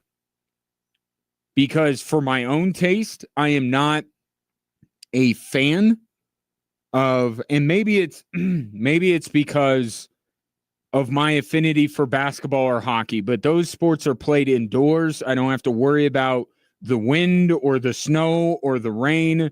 Maybe I'm not a traditionalist. Maybe I'm a little bit soft, but I am fully in favor of climate and weather controlled football. And the fact that that will be played in Denver, if it's nice outside, open the roof. If it's not, close it. Fully in favor of that. And the additional advantage, and maybe really the reason why they're going with a retractable roof, this puts Denver in play for a Super Bowl. This puts Denver in play for a variety of big-time national sporting events that they have gotten very close to getting, the World Cup being the most recent example, and just not quite getting there. Now they will have a brand new state-of-the-art stadium that weather will not impact. And then it will be just about the city of Denver and the state of Colorado. And I don't know how, in my incredibly biased opinion, why FIFA and the UFC and the NFL and the NCAA or whatever's going to run college basketball moving forward would not want to hold their premier events at this stadium. So this puts Denver in play for all of those things. And it makes my viewing experience more enjoyable, which is, if not the most important thing, then second on the list. And then perhaps the most important thing is that taxpayers will not be asked to pay any money for this. Kind of. This is where they get you.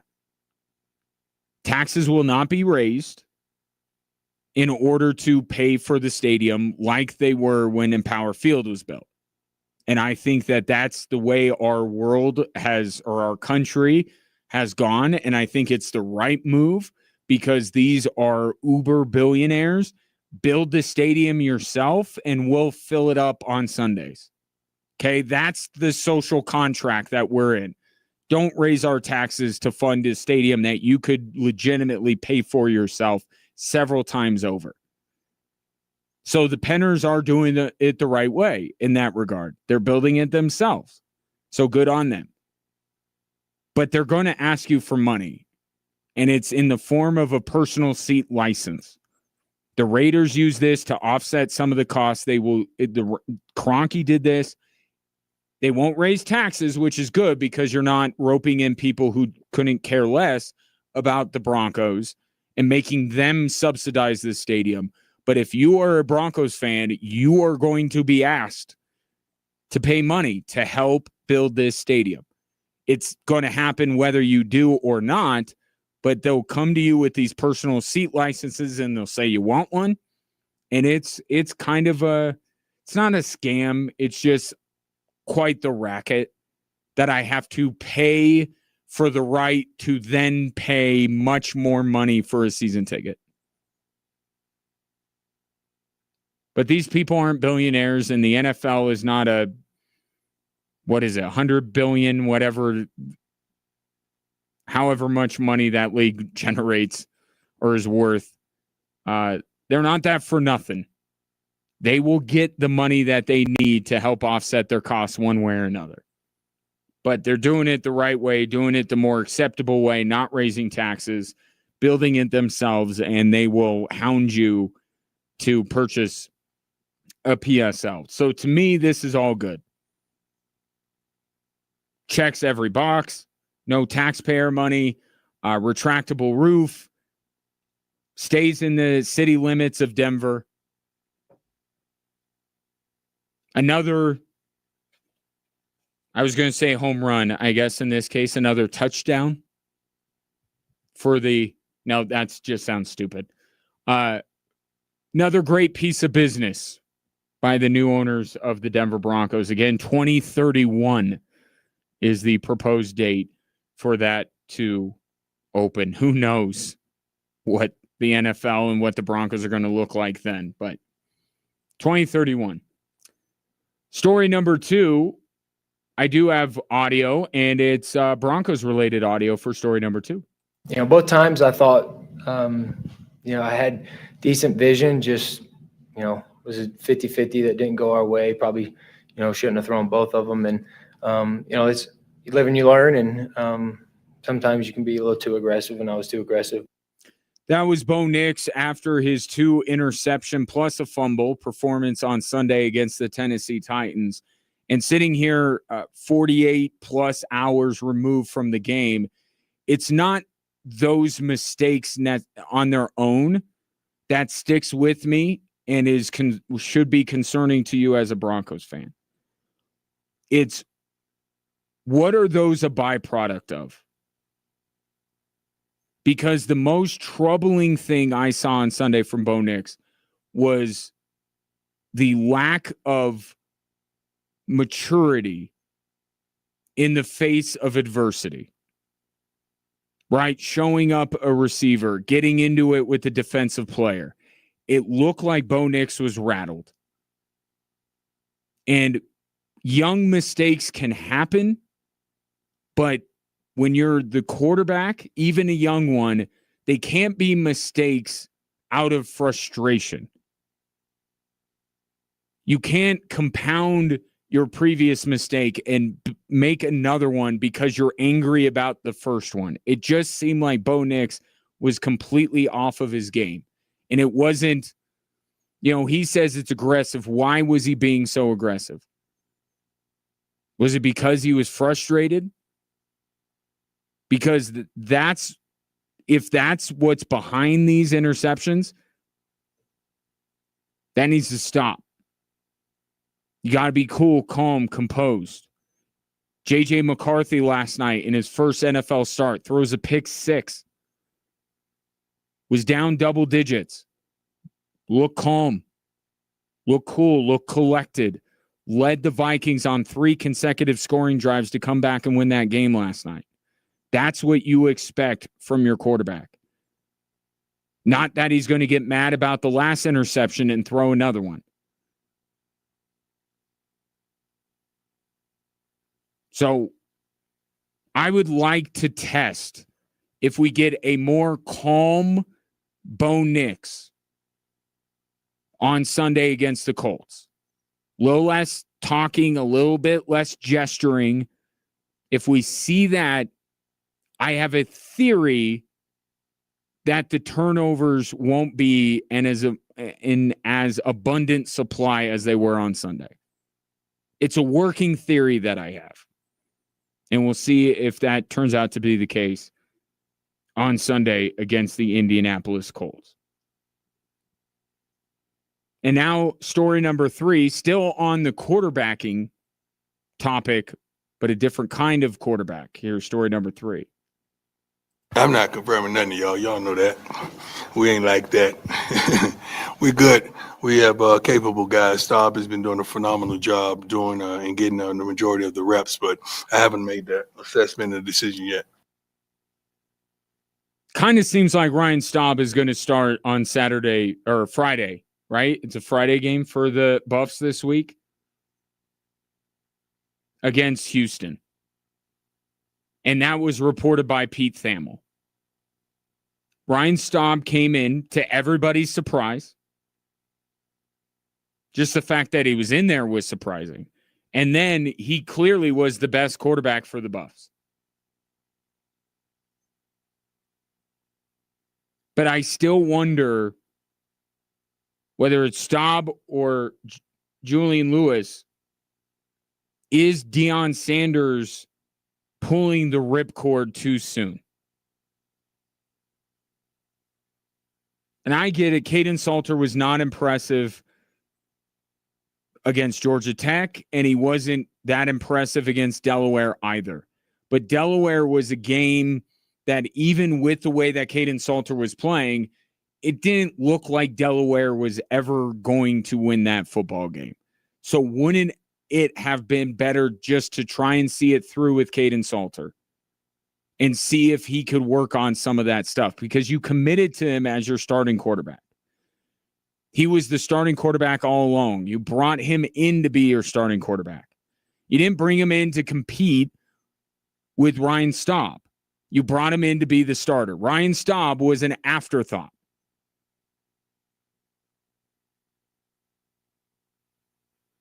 I do think this shows a little bit of panic over the fact that Caden Salter just has not been what Deion Sanders and this Colorado coaching staff expected him to be.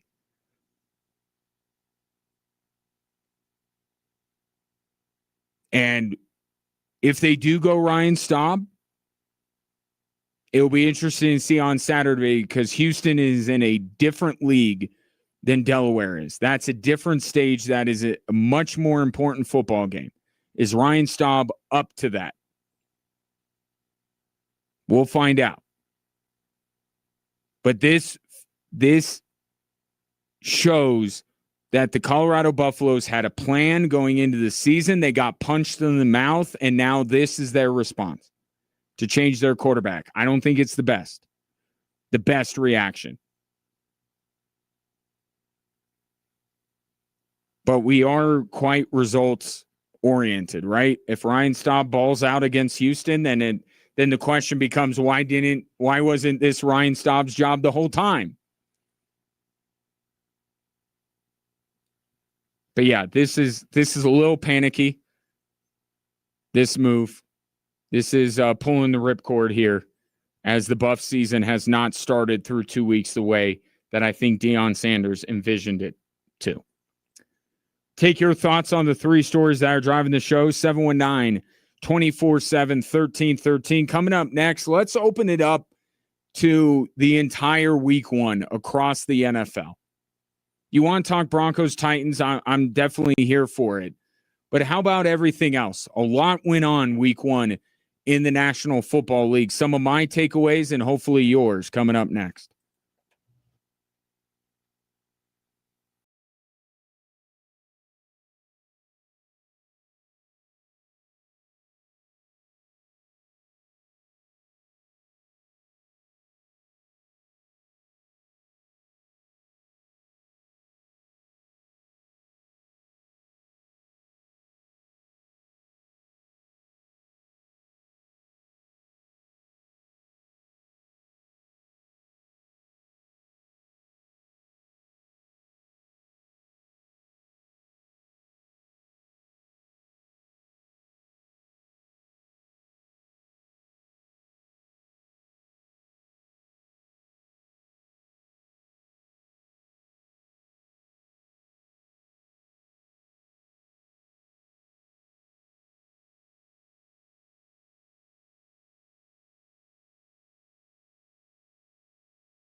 Few of your texts here, 719-24-7. 1313. Brett says, I am a CSU graduate. I watched the UNC versus CSU game on television. It was the worst call ever that stole the game from UNC, and the reversal was on a Colorado Springs kid. It was.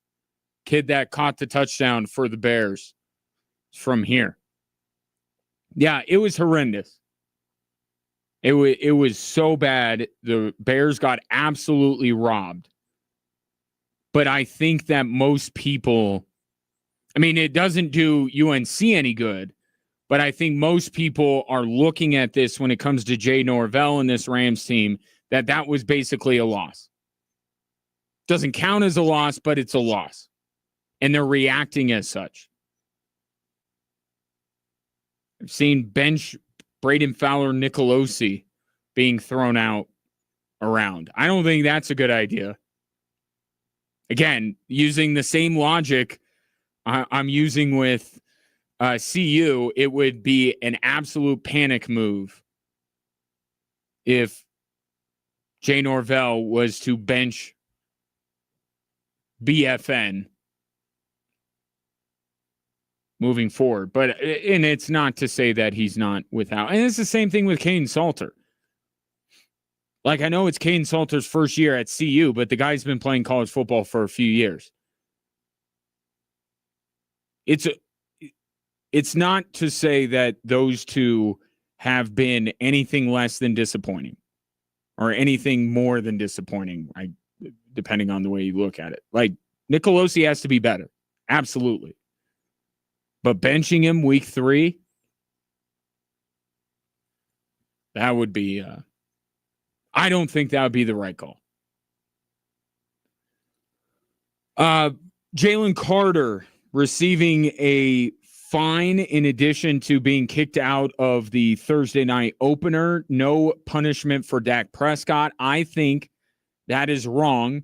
If the NFL wants to put an emphasis on respect for the opponent, then I think it's pretty clear from the video that NBC showed you on Thursday that Dak Prescott was disrespecting the Philadelphia Eagles when he spit on the field.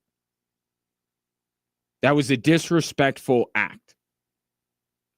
So to me, if the NFL wants to live up to this being an important thing for them this year, they should have fined Dak Prescott. But that is independent of Jalen Carter. Right? One may have, in terms of the timeline, Dak Prescott doing that maybe got Jalen Carter to think it was a good idea to spit on another grown man. It wasn't. And text comes in, I hate both teams, but spitting on the field and spitting on someone is a lot different. It is.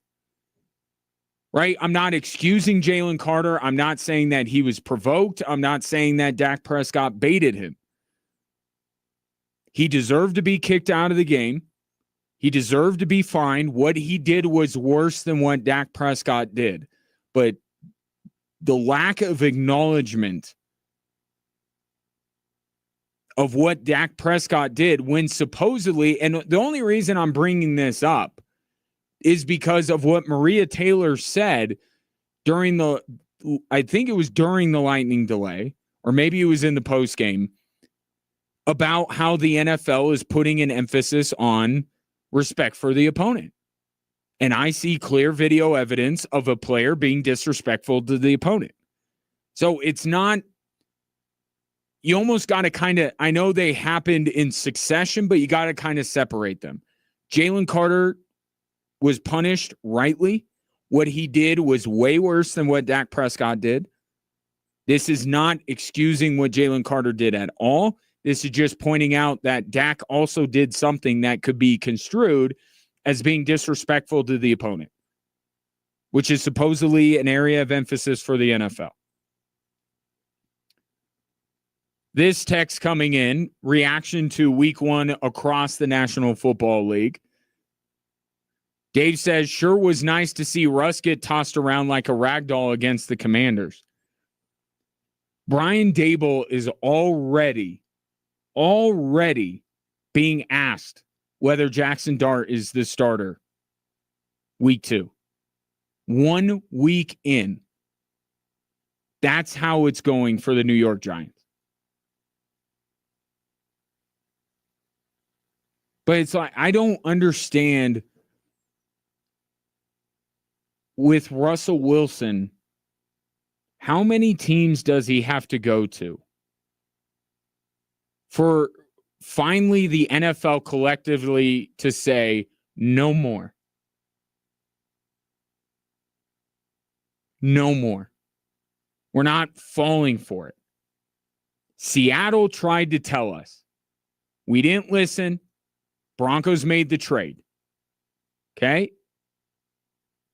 Every time a team signs Russell Wilson, thereafter, it gets worse. Denver didn't see the warning signs from Seattle. You don't give up franchise quarterbacks. If Seattle thought with all of the headaches or whatever that they were experiencing with Russell Wilson, if they viewed him as a franchise quarterback, they wouldn't have traded him. Right? Just compared to the Packers. All this talk about the Packers trading Aaron Rodgers, they didn't go through with it at that time. Because they still felt like they could get something out of Aaron Rodgers, despite the headaches he was causing. Seattle was like, you're not worth the headache anymore. Broncos are like, we'll take you. That was a mistake. And it was such a massive mistake. Right? Look at what they gave up. Look at what they paid him. Look at what price they're paying thereafter. And I understand that, you know, when Russell Wilson doesn't have all of that other stuff in Pittsburgh, it's like, okay, you judge it on a different scale. But the fact of the matter was that the Seattle Seahawks and then the Denver Broncos judged Russell Wilson and said, he's done. He's washed. He's not a franchise quarterback. And Pittsburgh was like, we'll take him, and got exactly what they deserved. And then you would think, no way. No way after what happened in Pittsburgh. He gets dealt from what he looked like towards the end in Seattle, what he looked like in Denver, what he looked like in Pittsburgh. All these teams bailing on Russell Wilson. You would think not another team. No way. And the Giants go, come on down, Russell Wilson. They got what they deserved on Sunday. And Steelers fans tried to tell him. Broncos fans tried to tell him. Seattle fans tried to tell him. They didn't want to listen. And they were absolutely pathetic on Sunday. And the Giants are lucky that the Miami Dolphins exist. Or they would be the team that everyone is pointing at and laughing. Week 2 is Jackson Dart the starter. That's what Brian Dable is getting asked. That's how bad Sunday was. I think Giants media and Giants fans went into it like, we like Jackson Dart and we would like to see him as soon as possible, but not week 2. Right? The Giants schedule being what it is. I think there was, even with Giants fans, a fair amount of patience to say, we want to make sure Jackson Dart is set up to succeed. He doesn't need to be in there the first couple of weeks. We'll wait till later. One game of Russell Wilson that counted, and they're like, get Jackson Dart in there. In that regard, at least Brian Dable is doing the right thing in not subjecting Jackson Dart to this and not putting him out there and making him start. He is handling that. And look, I can give Brian Dable credit by saying he's doing the right thing, but I also know why he's doing it. It's selfish. Because Brian Dable, if his ace in the hole against him getting fired is if I play the Jackson Dart card at a certain point and he looks good, I keep my job. And he's not going to look good in week 2 with the schedule that we have.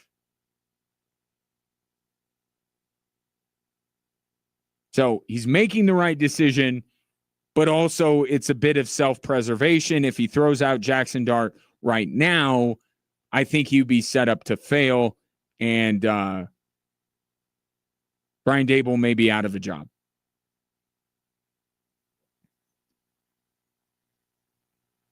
But I asked the question, why not Jameis?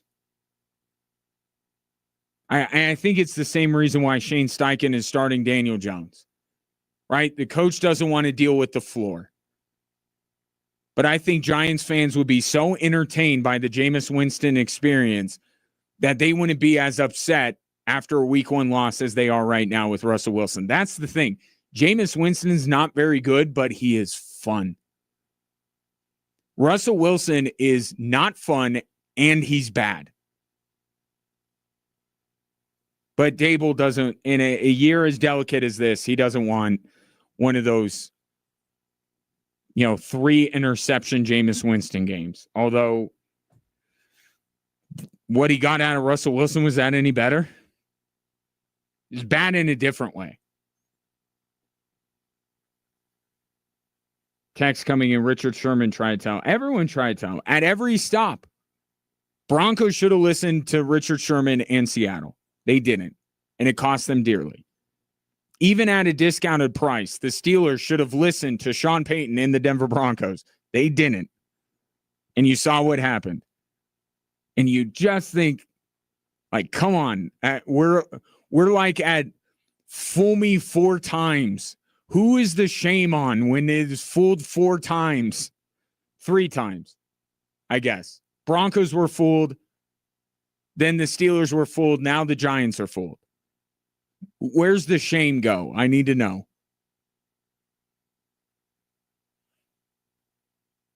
But man, Russell, again, they're just glad that the Miami Dolphins exist. Because that was horrendous. And Mike McDaniel there's 0 chance Mike McDaniel is the head coach of the Miami Dolphins next year. 0. It's just a matter of how long he'll last this season. That team is a mess. Now you got new allegations against Tyreek Hill that's adding to the circus. Tua had a QBR of 2.7 or something stupid like that. This team is not responding to Mike McDaniel. This team is a mess internally. Some of that is not Mike McDaniel's fault. But ultimately it's on him, but they're not responding to him. So they had the worst week 1. Giants were right there.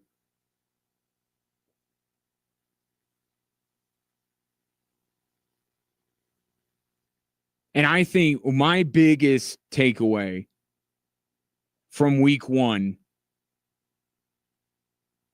is that absolutely the Chargers are the biggest threat to Kansas City in the AFC West, which I thought they would be going into the year.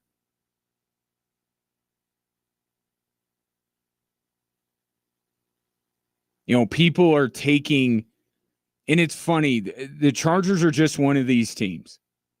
The talk, and I get it that the talk is going to be skewed towards Kansas City because they're the more high-profile team against anybody, right? It's always going to be about the Kansas City Chiefs, as you are well aware and probably nauseated by. Can we give the Chargers credit? Can the Chargers get credit? Justin Herbert was fantastic on Friday. Could this be that Kansas City is not cooked? It's just that the Chargers might be very good. But it's fine. The reaction is all, Kansas City's toast. I don't think they are.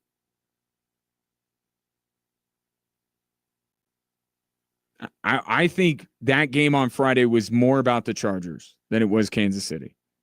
But no Xavier Worthy. Already no Rashee Rice. And the Philadelphia Eagles on Sunday. Not good times with the Kansas City Chiefs, I will say that. But the Chargers clearly proved that they are the biggest threat. Nice win by the Raiders, don't get me wrong, but they got to do a lot more than what they showed on Sunday to make me believe that they are the biggest threat to Kansas City. And you know my thoughts on what I saw from the Denver Broncos.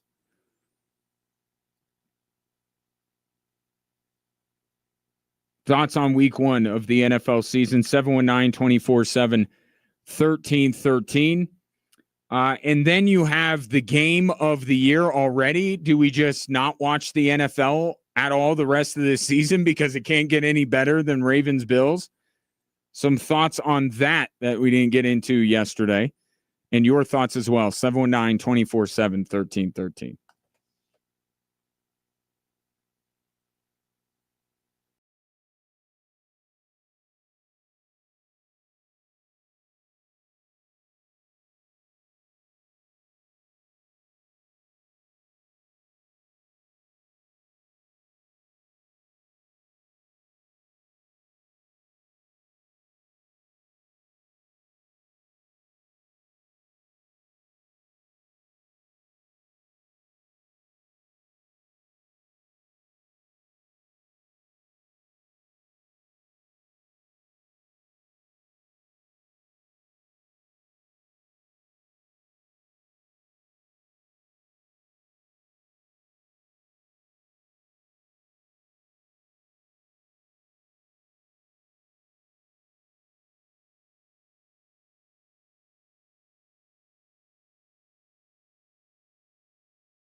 B-Van's ears must have been burning. We were talking about you earlier, bud.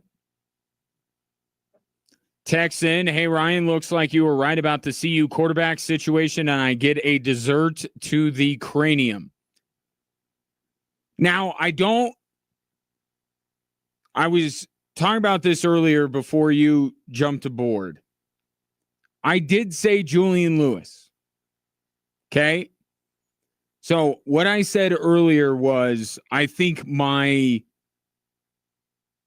sentiment, my thought on what Dion was thinking is correct. But if we're being letter of the law, I said Julian Lewis, not Ryan Staub. So I think that it is okay for you. Now, do I believe that we're going to see Julian Lewis start a football game this season for the Colorado Buffaloes? Absolutely. Right? All of this going on makes me feel supremely confident that Julian Lewis is going to get a start before the season is over. However, before you strike yourself with a baked good, wait till Julian Lewis actually plays. Because to be fair, that was our wager. Not that somebody other than Caden Salter would. And it just goes to how crazy this whole situation is in Boulder. Nobody had Ryan Staub. And I mentioned this. I was listening to the game because Mark Johnson and Gary Barnett are phenomenal. And they were shocked that Ryan Staub was in the game. You know, sometimes broadcasters, not me, I don't get entrusted, whether it's the Switchbacks or Air Force women's basketball, they don't give me any inside info. So if I'm surprised by something, then I'm legitimately surprised. They don't trust me with that information. Apparently, I don't have a very trusting face. But there are a lot of times where the team broadcaster will get clued in on some of this stuff. And the way that Mark Johnson and Gary Barnett were carrying on about how surprising it was that Ryan Staub was in the game, I don't think they knew. We were all prepared to see Julian Lewis in some form or fashion. Nobody thought Ryan Staub was going to play, and I would be fascinated to know when he entered the thought process of the Colorado Buffaloes. And was it more than just, hey, well, here's Dion saying what the game plan was going to be. This was after the win against Delaware. See if you believe him. Telling the story, I wanted it to tell its own story. So the plan was each quarterback was going to get 2 series apiece, and that's what they did. And somebody was going to come out of the pack. And then once Staub, I think Staub got 4 because he was consistent.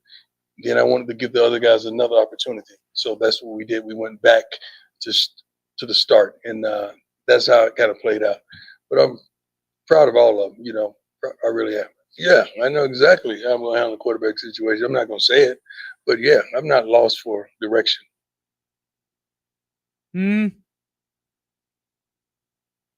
I don't know. I don't know if I can fully believe that. And even if that were true, it just underscores the point I made earlier that this team is doing some things on the fly. Maybe the Staub part of this did come into play the week leading into Delaware. No, because nobody would think to ask about Ryan Staub. So maybe they did decide this week or last week that they would give Ryan Staub a shot. But just the fact that they're willing to consider that shows how desperate they are after what they saw week 1 from Caden Salter. But Ryan Staub, according to Pete Thamel, and kind of not totally confirmed, but kind of confirmed if you read between the lines from Deion Sanders today, it will be Ryan Staub to start against Houston. What happens thereafter, I have no idea. We could see all 3 quarterbacks again. Does not, at the very least, does not engender a lot of confidence in this football team, I don't think. Got to open up the Big 12 season. And the Big 12 looks to be as crazy as it was last year because Arizona State has already gone down. Might be pretty open there. And don't think for a second that doesn't factor into it when you're talking about CU. You have on one side the Deion Sanders trying to prove that without Travis, without Shador, that he can win football games. But on the other side, there's got to be this belief with almost every Big 12 team that, hey, if we get right, if we play well, we can win the whole conference because it's the Wild West. So it's never one thing that goes into a decision, but I could imagine that most teams in the Big 12, including CU, looks at it and says, why not us? If we figure our stuff out, we can win this conference. And Arizona State, I know it's not a conference loss, but were expected to be a much better team than Mississippi State. I know that's a road game and all that kind of stuff. Mississippi State's an SEC team, kind of. I don't know if they... I think Vanderbilt has taken a lot of heat off of that program over the years. I'll say that in terms of who one of these things is not like the others. They're not going into Bama. They're not going into, LSU. It's Mississippi State. But they lost. Utah looks really good. Iowa State, Utah. Especially Iowa State. Getting the win in Dublin and then beating their rival Iowa again, which they haven't been able to do. And now they've beaten them back-to-back years.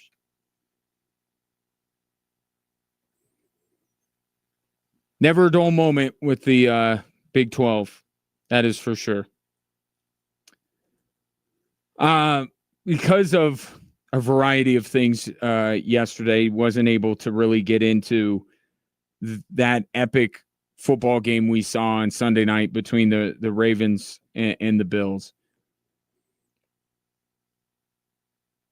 That game is about Josh Allen. I don't want to take away from Josh Allen because I thought it was the finest regular season performance I've ever seen. Now, the 2022 divisional round against Kansas City is Josh Allen's best.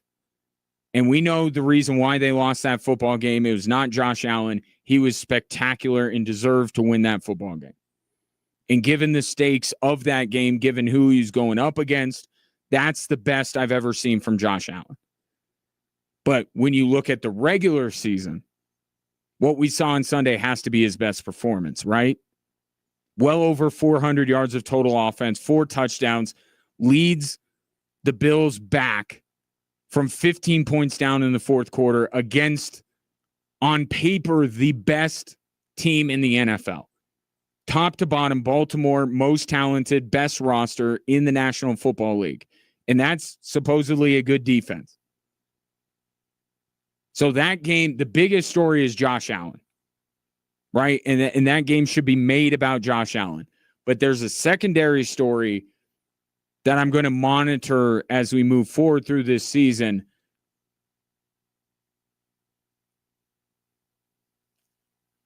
The Ravens got to figure something out. They got to do something. The way that they continue to lose these games. And I don't put Sunday on Lamar. And I think that Derrick Henry did far more good for the Ravens than he did bad. Of course, he has the big mistake there at the end, but the guy was running all over Buffalo up until that point. But the creative ways that they find to lose these big football games. I saw a stat, John Harbaugh has lost 17 games in which he is led by double digits in the second half. That is insane. I know he doesn't control Mark Andrews being able to catch a ball in the end zone. I know he doesn't control Derrick Henry in his ball security. But like something, the Ravens have to make a change, a voluntary change, right? Because I would say if you just took this season in a vacuum, they got to look at Zach Orr and the way he's coordinating this defense. But the reason Zach Orr is their defensive coordinator is not a voluntary choice by the Ravens, right? Mike McDonald left. And maybe John Harbaugh does make that change. If this Ravens defense fails to live up to expectation, maybe they replace Zach Orr. But the Ravens have got to do something after this season that they choose to do, right? And what does that look like? What can you do that affects real change? It's replacing your quarterback, which they're not going to do. Maybe it's replacing the defensive coordinator. Maybe it's replacing John Harbaugh.